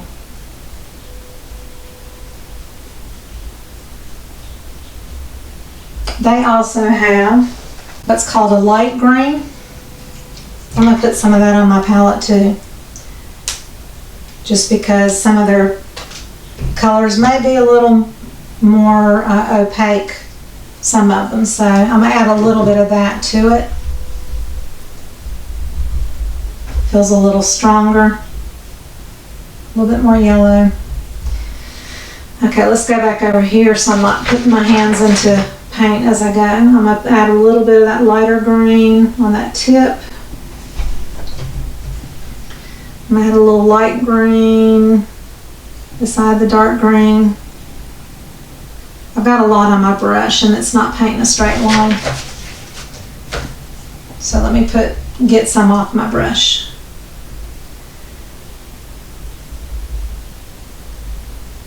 Okay, so we're just kind of going down the middle of this leaf, and then it's going to be on this side of the leaf, it's going to be medium green.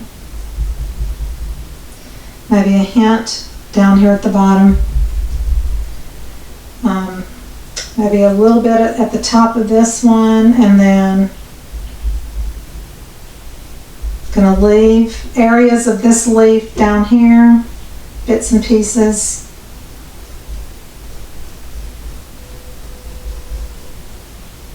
We're going to layer this up a little bit too, I can tell already.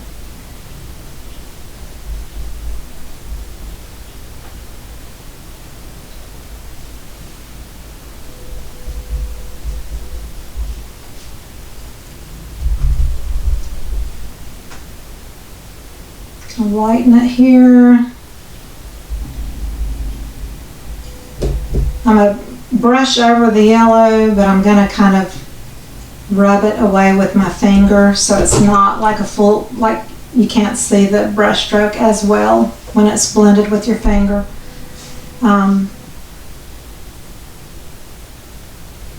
there. Put a little bit of the lighter green right here and then just kind of blend it away with your finger. Let's see if we can get some green to come down this, but then use a wet finger and you can kind of blend it, or you can use a damp paper towel. Put a little green right there in the center of that. Okay, so we're going to do this one leaf right here. We're going to make it more of a blue-green, and this will be more of yellow-green. Let me add some green here too. I forgot to put it right here.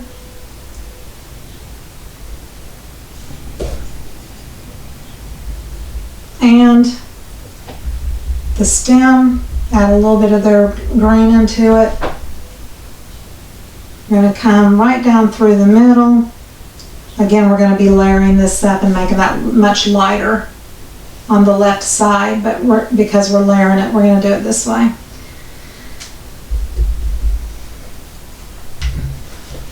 Okay, rinse your brush.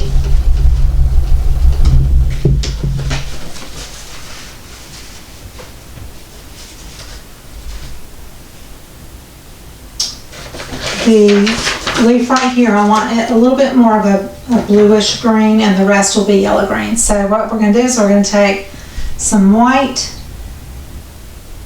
and just a tiny bit of that phthalo green, and when you add white to it, you see how minty it looks compared to that. Okay, we're going to add a little bit of their light green to it, but still it's a very light minty color, so it makes a really bold brush stroke. And right here, and then this leaf looks like it could use a little bit of that. I'm going to add a little bit more of that green in, and then do a couple of little strokes. If I had water, just a tiny bit of water, it might spread down easier. Okay, I'm going to also take that color, and right at the edge of this leaf, I'm going to add a light line.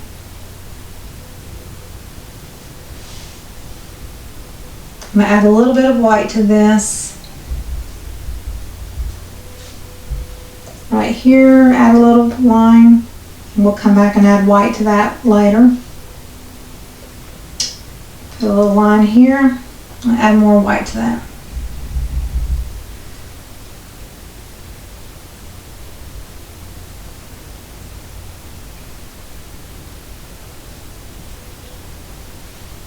Add a little bit more green to the white there, and just add in a little bit of that minty green right there on that blue leaf, and a little bit on that leaf, just for fun,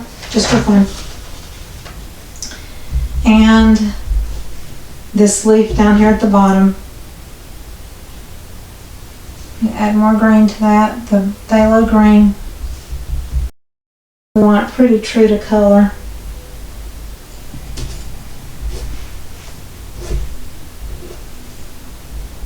Okay. Now we're going to go back to the yellow-green leaves, and so we're going to go back to that color. I'm going to rinse out most of that deeper green because I want white in it. We're going back to the green we had mixed the medium color with. Use their light green color. Yeah, it's called light green, and put some yellow with it. A little bit of white.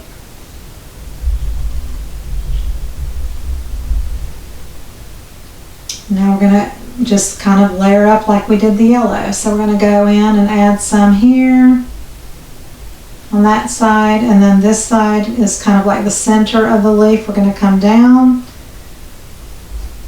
Just go ahead and brush over all that.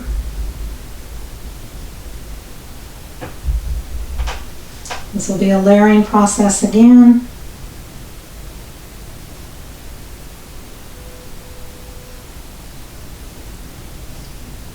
Leave some paint showing if you want to. It just makes it more fun.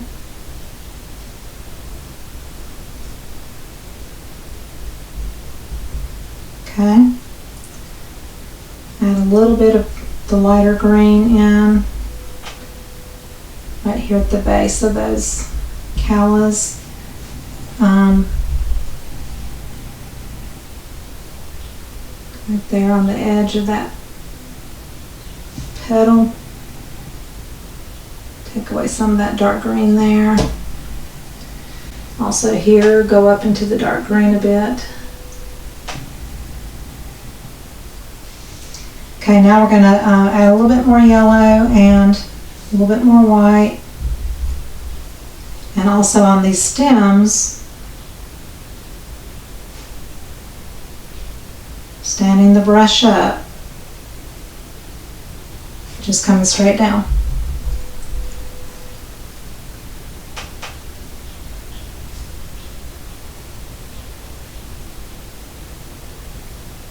Again, we'll be layering this up.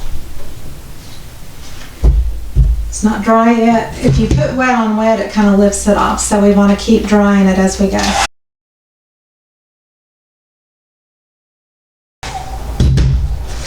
I'm just going to wipe my brush off on my paper towel and then add all that yellow that I have there in the corner to make it really lighter. A little bit of white. And just the tip of my corner in there to get some brown, just to make it more natural looking. And then we're going to go back and continue to layer up.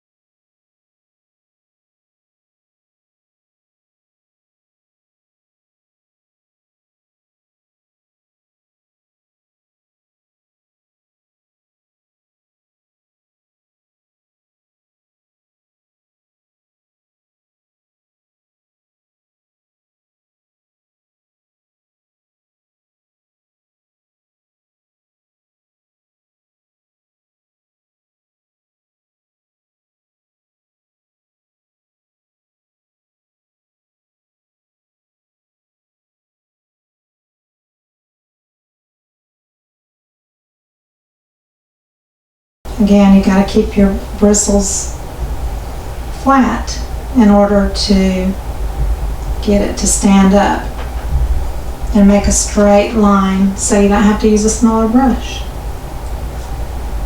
And if we make it brush strokey, it's not giving us that pressure trying to make it look so real. We're going to add a little bit of on the left side of this light green as well. And we're going to keep layering that up as well.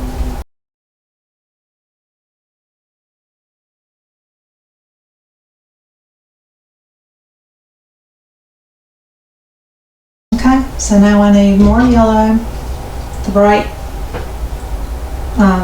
yellow, not the lemon. Gonna rinse my brush, dry.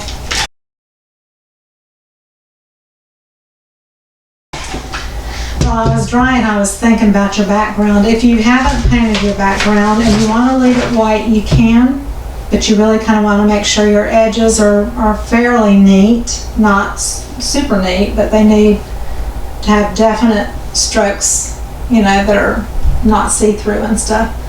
And you could paint in black, you could do a deep purple, you could do a pale pink, a light green. I'm just going to do a turquoise, but you can choose any color in your background that you want. Okay, so we're rinsing, drying our brush, and we're going to try to go more of that lightest green. So I'm going to get a good amount of white and my light green and a lot of yellow. And just keep adding.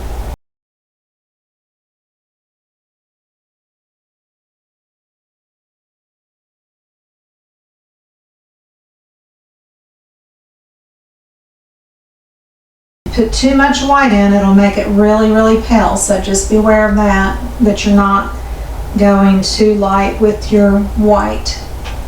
It's better to layer it up and not have it look like pastel looking. You want it bright and cheerful and punchy.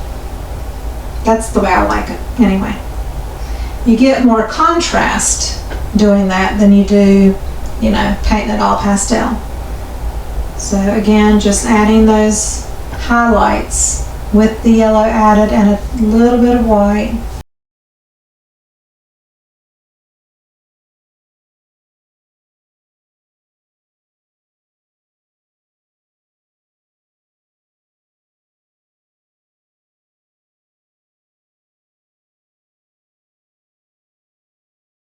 And every time you add the highlights, it just gives more and more dimension.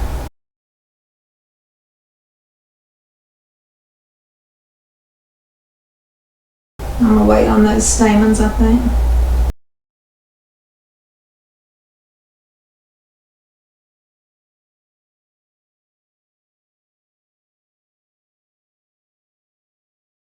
Add some yellow back here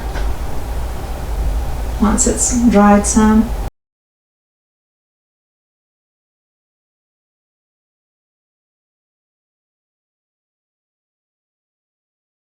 So if you need, a little bit of the lighter green and just areas that feel maybe a touch too dark, you can add that back in where the leaf turns and maybe the light would hit the top of the leaf or, whatever.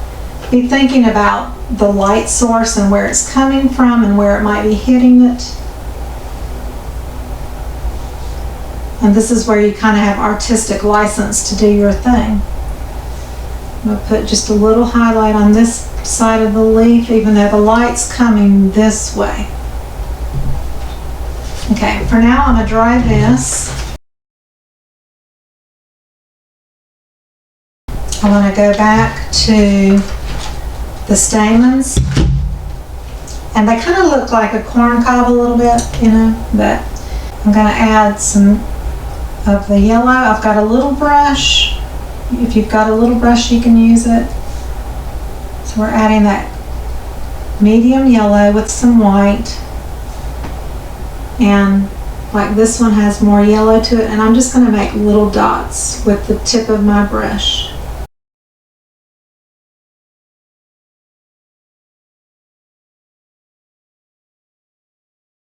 On this one, I'm going to do a little bit of yellow and then more white on the other side. This is not really a great brush to do little dots, but I'm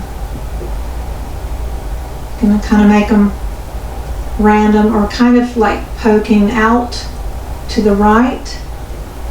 And then, in the center, they're going to be more centered. Kind of think of the way they're sticking out on the stamen.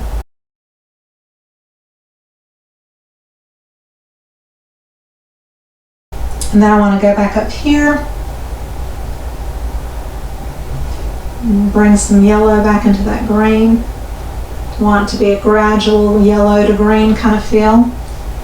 The same with this petal right here. It just got too green right there, so I'm just adding some yellow back.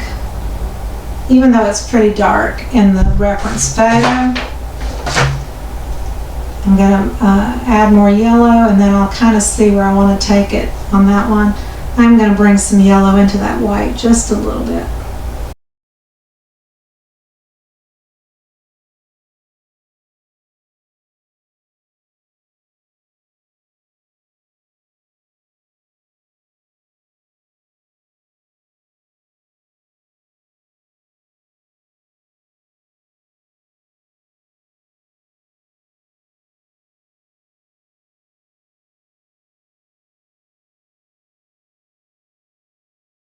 Here I'm going to add just a little bit of yellow. There's some areas that I didn't like the way my brush strokes ended, so just trying to take care of a little of that.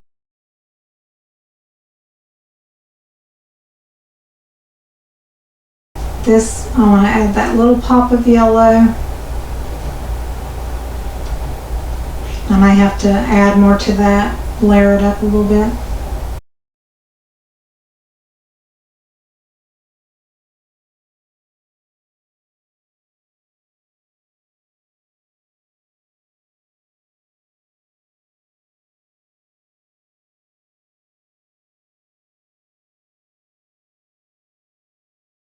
And I want to change a little bit of that petal too. Okay, this needs a little highlight.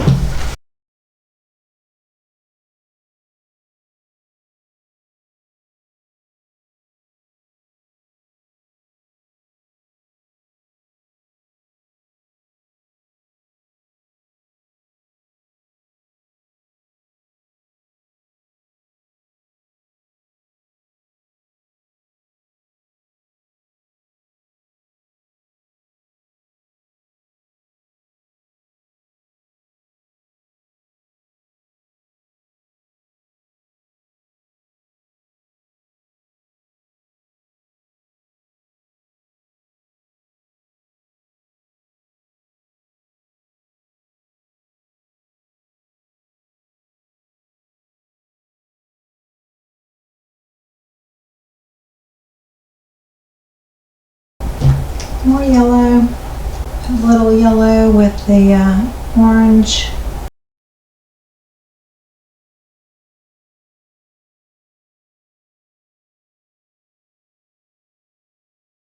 Just going to add a little bit here, kind of blend it a bit. Then go back to the straight yellow.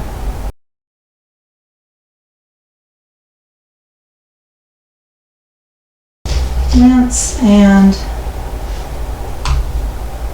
can't get blue or anything in there, it'll make your color the wrong color. Add my yellow and white back in, just so it doesn't feel so blended. Okay, drop some water right here, so there's a light spot right there. Okay, now I'm going to go back to my regular brush, and we're going to still layer up some more. So we want more white, warm yellow, and a little bit of their green.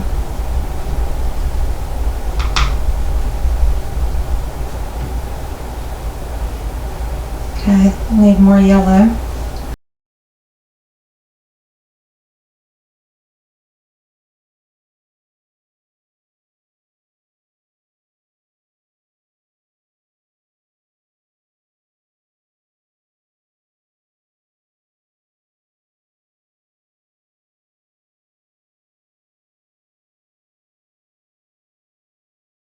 More yellow back on my palette. If you get too much of something that takes over your color, you've got to really go back and continue to add that yellow in until it feels yellow again, not like a pale green white, because you want that yellow to really be warm. So we're going to add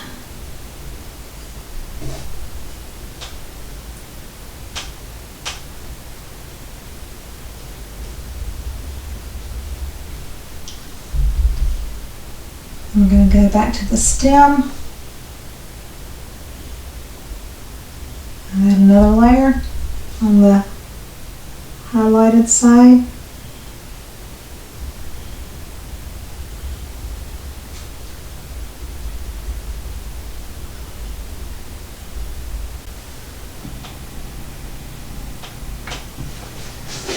Okay, then go back to my little brush. And I want to really kind of get it to a point with some white on it. And then I'm going to add the brightest highlights of this on the white on the left side. just really small, kind of haphazard. We want that green and the shadows and everything to kind of pop through. So it's kind of like just highlighted. It doesn't look exactly like the photo, and it doesn't have to. But we want some of that side to feel highlighted. And kind of stagger back and forth your little dots so it doesn't look totally repetitive. And then even just putting a few just random ones on the right side too. It just gives it some dimension.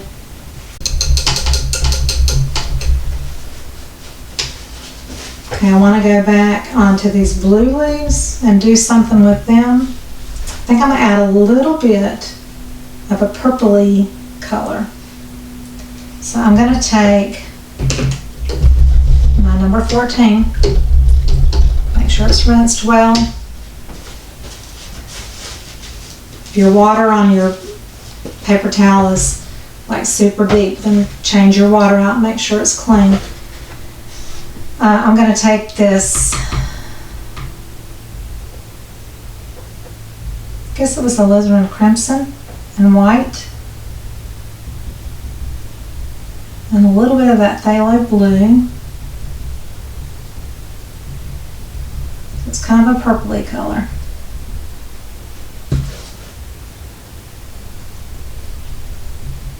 Add a little bit more blue.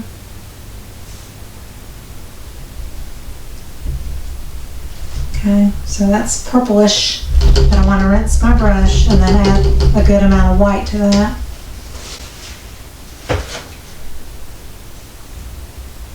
Just in a small area.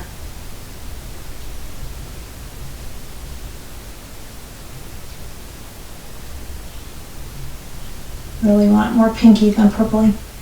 And I'm going to put just a few little brush strokes there. One there, okay, and I'm going to add a little bit more white to that.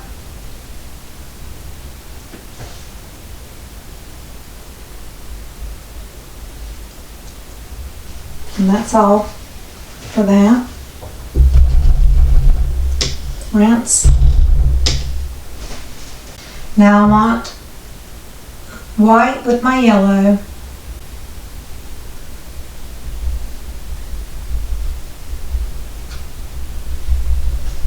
And if I need to add some lemon yellow, which is the cool, but we can add that just because we're getting low on the other yellow.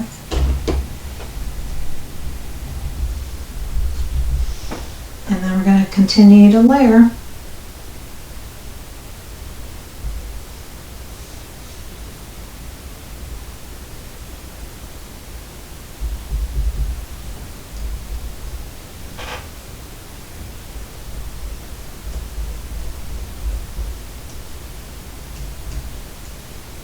Even if it's a little too light, we can put yellow back over it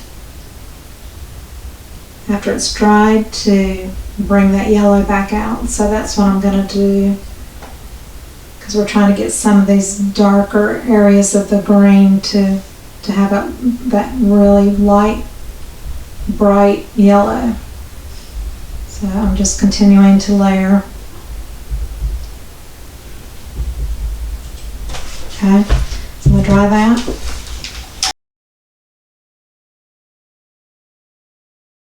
Rinse my brush. So now we're going to use the yellow with just a hint of their light green.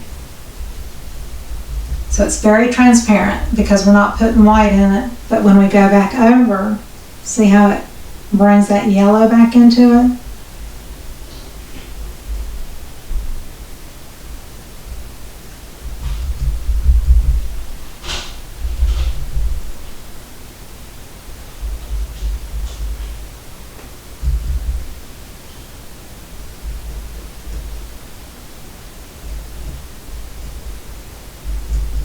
Okay,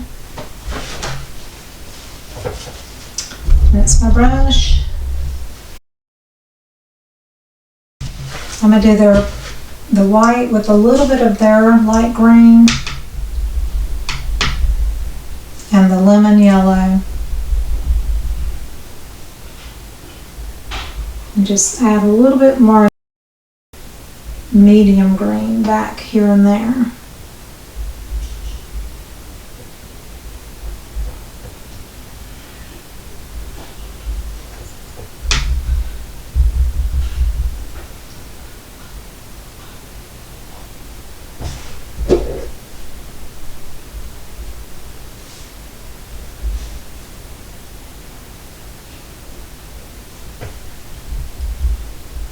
That light green, put a little here.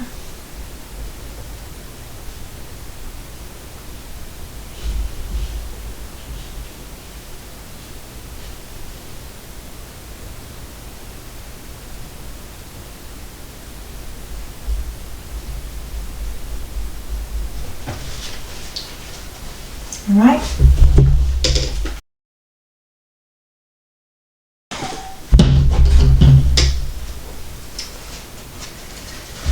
Use the phthalo green with a little bit of white.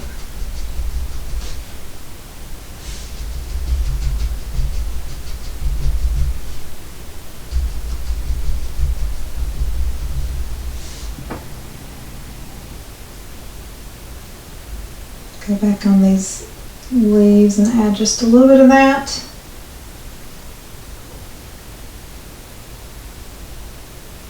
Here and there.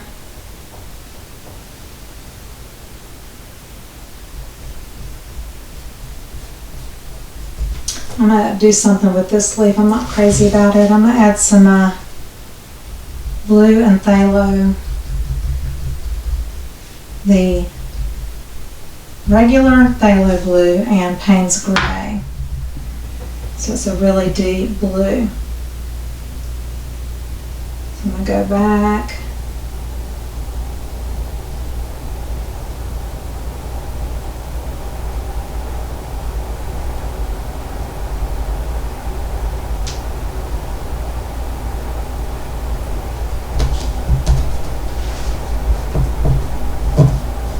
Not trying to blend, I'm trying to teach you not to blend, but just trying to get some depth in there. Right down here, a little bit more of the Payne's gray, which is really deep. And right here, because it's really behind a petal.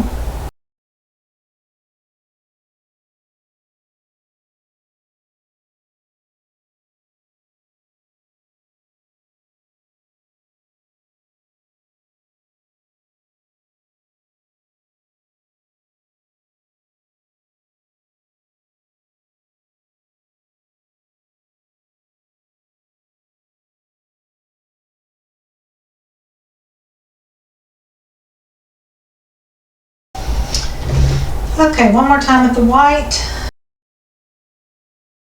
If you have a really, this is a 0, it's a liner brush, but if you have a really fine point liner brush, or you can take the smallest brush in the set and keep the bristles really flat, put them into the white and make the bristles like really, really flat. When you're using a round brush, you kind of twist it to get to the end.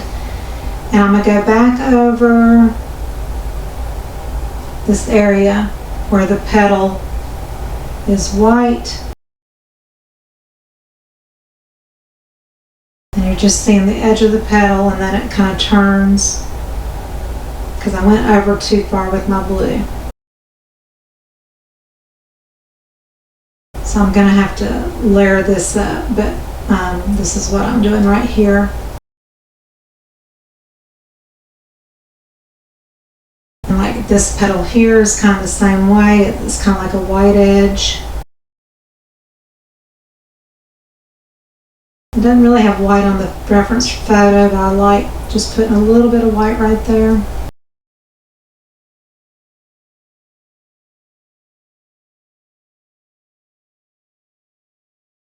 Right along the edge of the petal here is really white. This leaf here Has a little bit of a white side to it.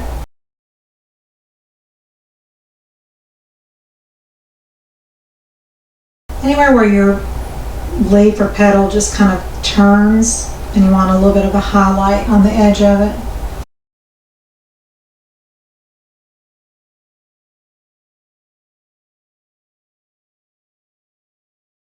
Over my dark green, so I'm just deepening that back up again.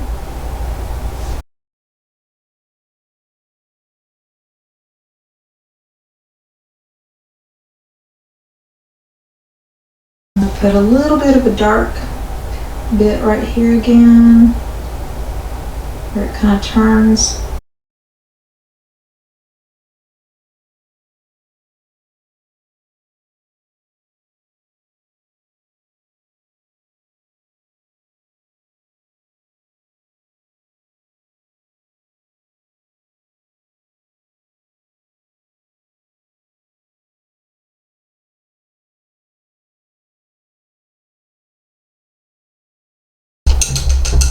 And do a couple of highlights. Well, I'm going to work on that petal right there real quick.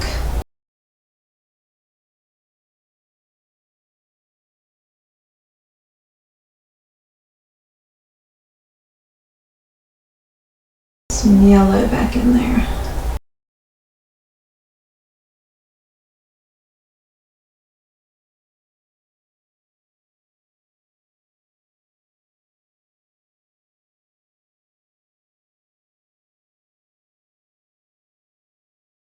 And red and brown right here.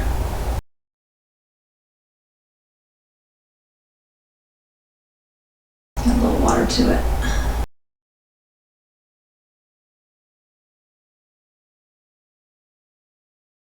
Cleaning up just some of my little messy spots.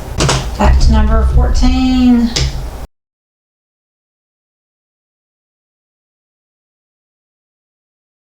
Into like straight white.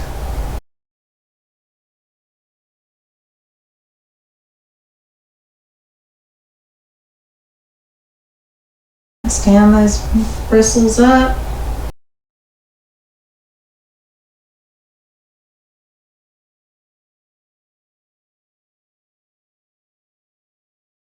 Dash there.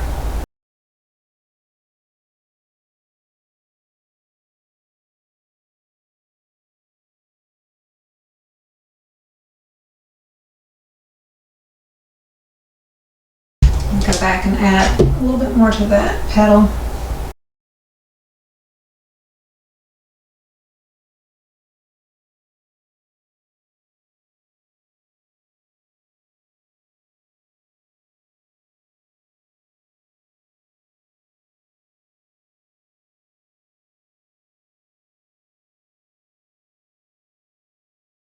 And one little highlight on this leaf, I think, just to give it a little pizzazz right there.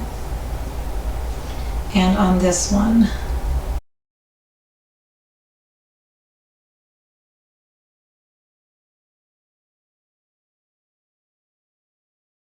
And I think that's going to be it for the flowers and the leaves, okay? So let's try this.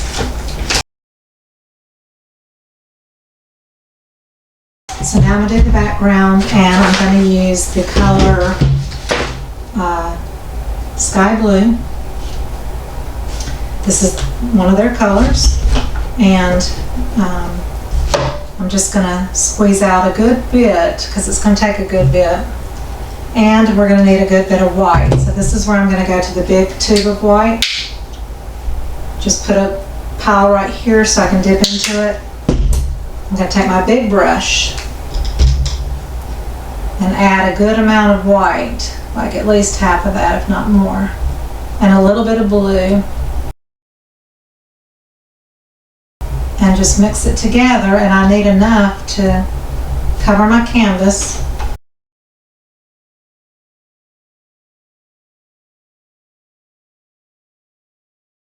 That's pretty deep blue, so what I'm going to do is I'm just going to do bold And I'm going to leave that orange in places along the edge. And if there's pink, I'm going to leave pink. And I'm not going to cover up every bit of space. I want some of that orange to pop through. I'm going to leave some along the edges. But you want your brush strokes to be bold. You don't want them like transparent looking, because then it'll make your background look really kind of brownish. I'm going to add just a pinch of water to that, just to make it a little bit more fluid.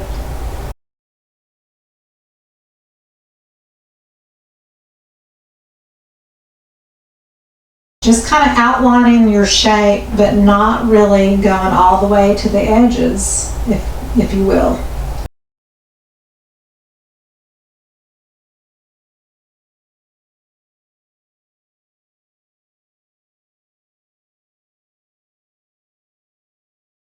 You don't want it to be perfect. It's very painterly.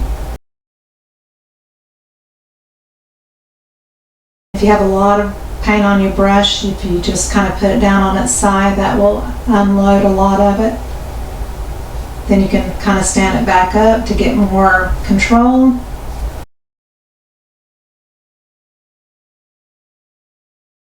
Especially in between. You can switch to a smaller brush. I'm just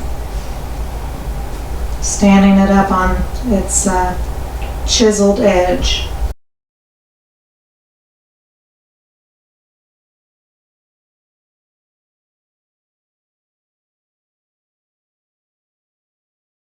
But you do need white in your mixture in order for it to not be transparent, to make the blue more opaque, and that way that orange doesn't show through under the blue and make it look brownish. Because when you combine complementary colors, so blue and orange are complementary, red and green, yellow and purple.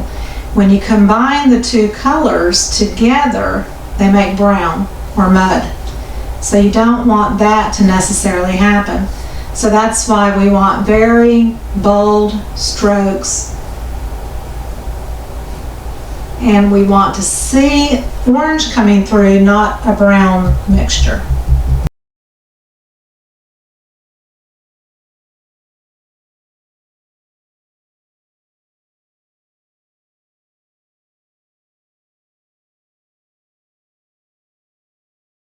Some buildup on the edge of my brush. I'm just wiping it off and then putting it back on.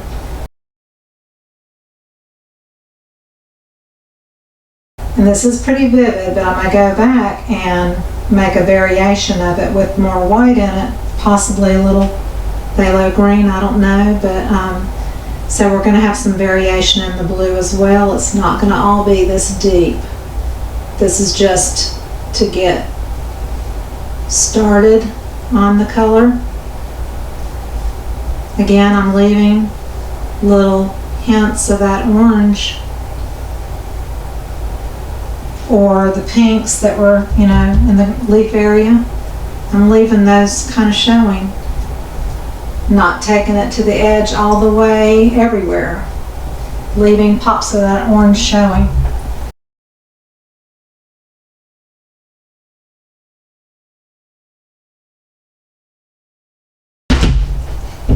Look how fast that was. Now, I want to get a little bit creative. Like down here, I want it to be a little deeper in tone, and maybe up here a little lighter. So what I'm going to do is take more of that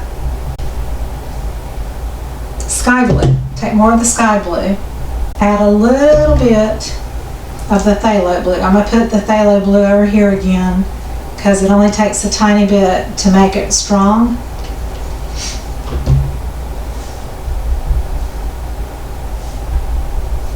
Maybe a little bit of phthalo green. Maybe a little Payne's gray, but we want to keep it pretty punchy. So let's do the green and the blue. So it's deeper than this color.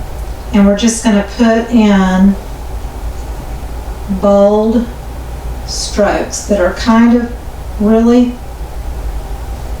definite.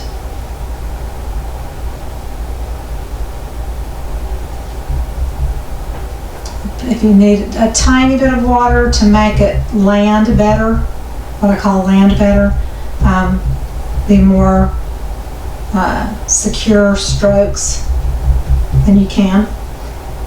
So just adding a stroke here, a stroke there. See, this has more green in it.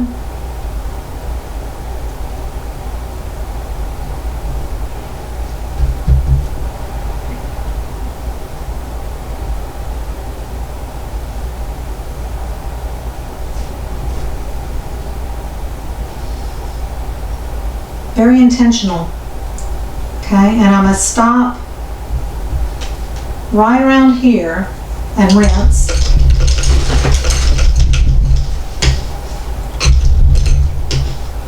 Because I just really want to go back to that white and light blue color. So it's kind of a transition a little bit. So I'm kind of going back and just kind of in that middle stage. I want it to transition back to the light blue and white. And then up here, I want to go lighter. Let me add one more deeper stroke, maybe down here. Just a few more, just so it's not so harsh. Okay. We'll rinse. So I still have a little pile of light blue, and I've got this white. I'm going to put just a little bit of the light blue with the white.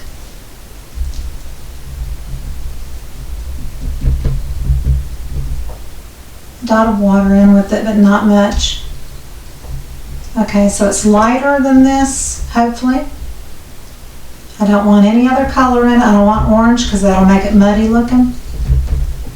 See? It is lighter. It doesn't look much lighter there, but it does when you put it down. And again, I'm just doing random brush strokes.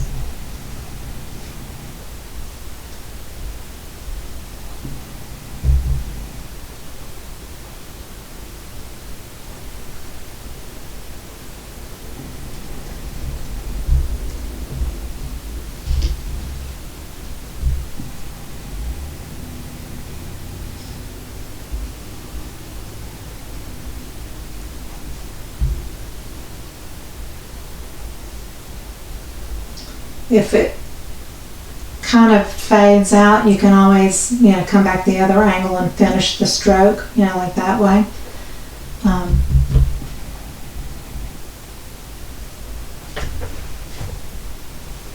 So yeah, it's very like brush stroking. Now if you don't like that as much, you can blend it more. I can kind of go in and blend it down a bit, which I am going to do just a little bit, just to show you. Like if you don't, like you feel like you've gone too far with the brush stroke look, then just go back and get some of the middle tone blue and kind of come back in. Still leave some of that orange popping through. But see, you can kind of soften areas, that maybe feel a little too harsh. Okay. And then up here you can go back into the white and kind of hit that mid-tone ground.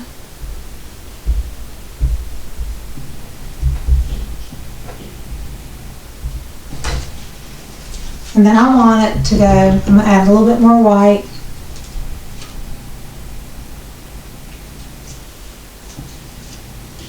The 14 might be too small, but we'll see.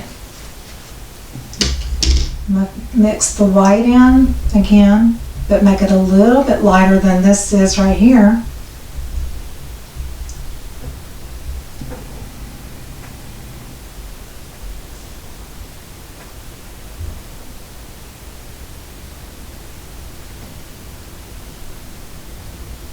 So it's almost kind of like a little sparkle.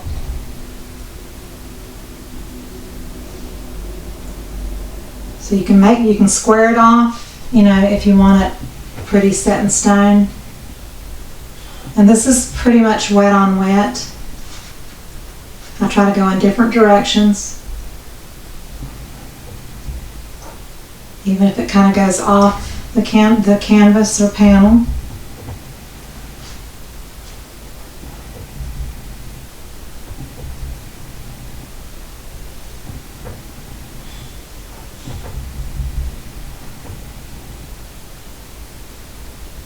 Okay. And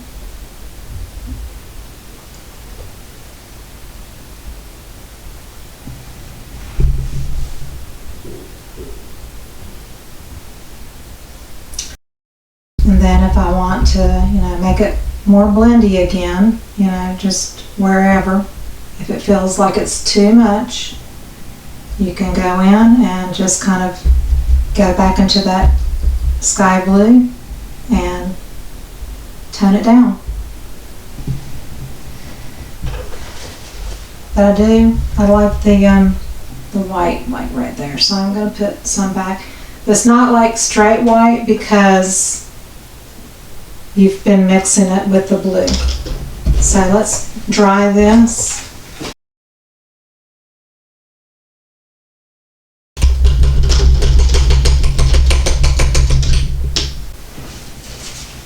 I am going to take the red with a little bit of some watered down purple here, and a little bit of orange, and I'm going to come back with my bristles just flat and kind of straightish, and try to add a little color back.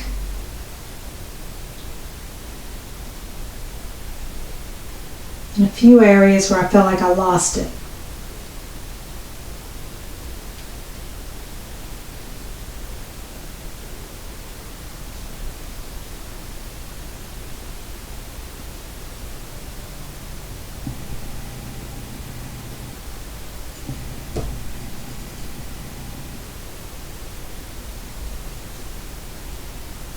These are yellow calla lilies, but just the colors that you add to it just give it more interest, you know.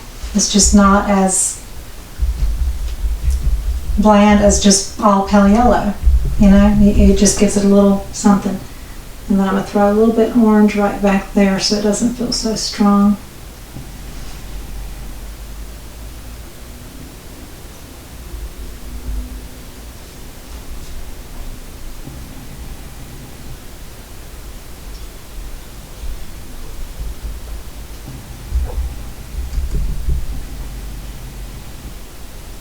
And just a little bit of that reddish orange right there and there. Okay, I'm going to call this done. With any painting, I sign typically with a fine tip Sharpie. And I usually do it somewhere near the bottom right. Of course, if your paint is not dry all the way.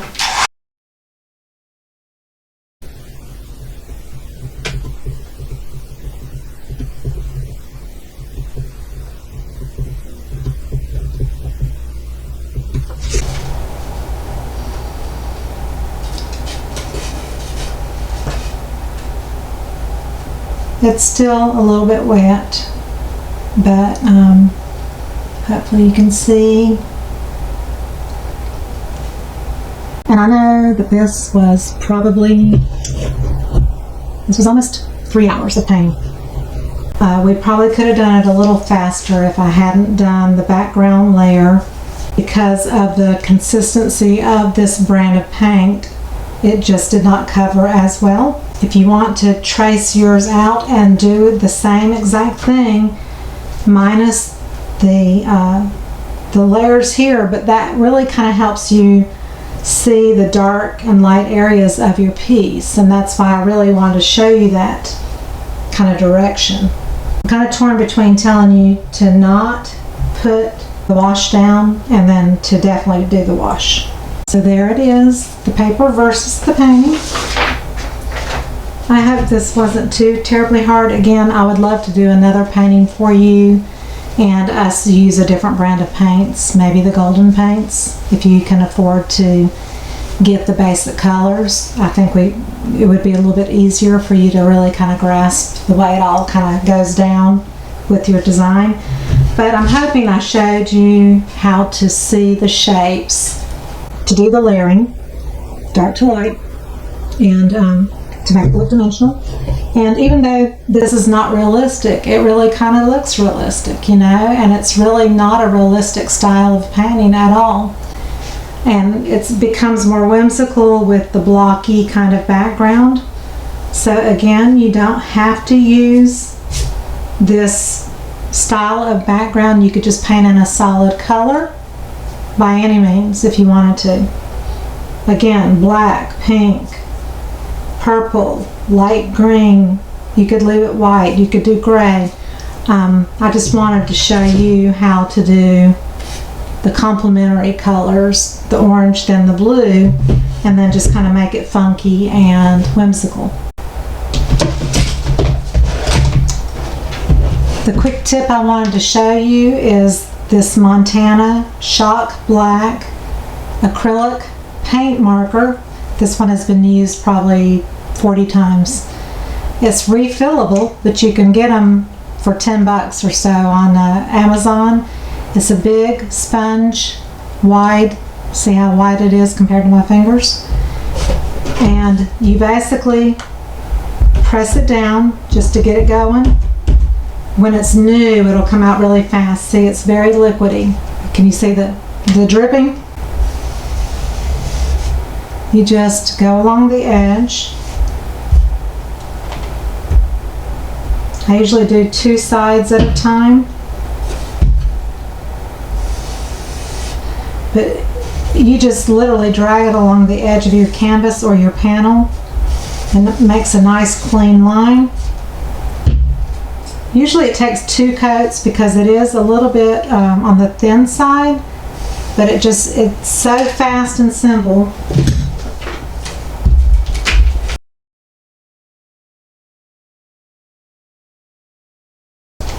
So I do the back edge, I do the front edge, and the corners.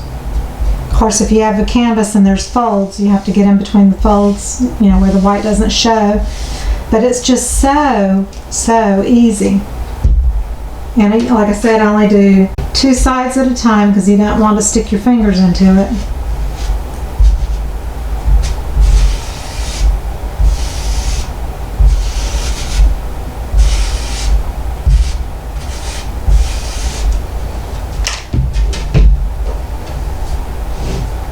And then what I often will do is I'll come around the top edge to where a little bit of that black line shows.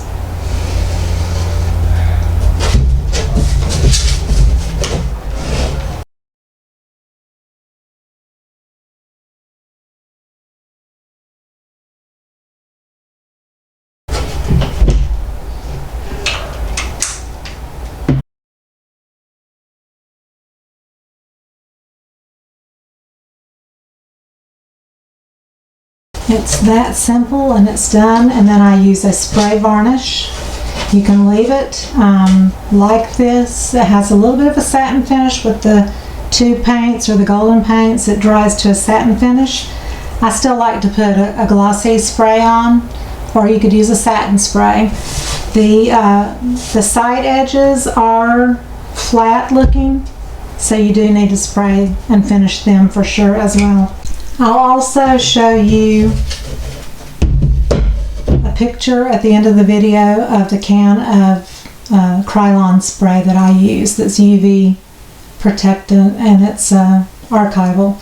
So I'll show that at the end of the video as well. I hope y'all enjoyed it. I would love to hear your feedback. I'm sure you're going to get a little frustrated with if you don't have any painting experience using these paints, but it is possible to use these paints and to get a beautiful effect. It just takes some patience. So thank you so much, and I look forward to hearing back from y'all in your comments and seeing your pictures. This is the Krylon Gallery Series UV Archival Varnish. And I use gloss. You can probably find satin if you want it. But it is made for protection with acrylics and from fading and UV sunshine and things like that. So I use a light spray on the painting, on the top and the sides. Just do it in light coats and you'll be pleased with it.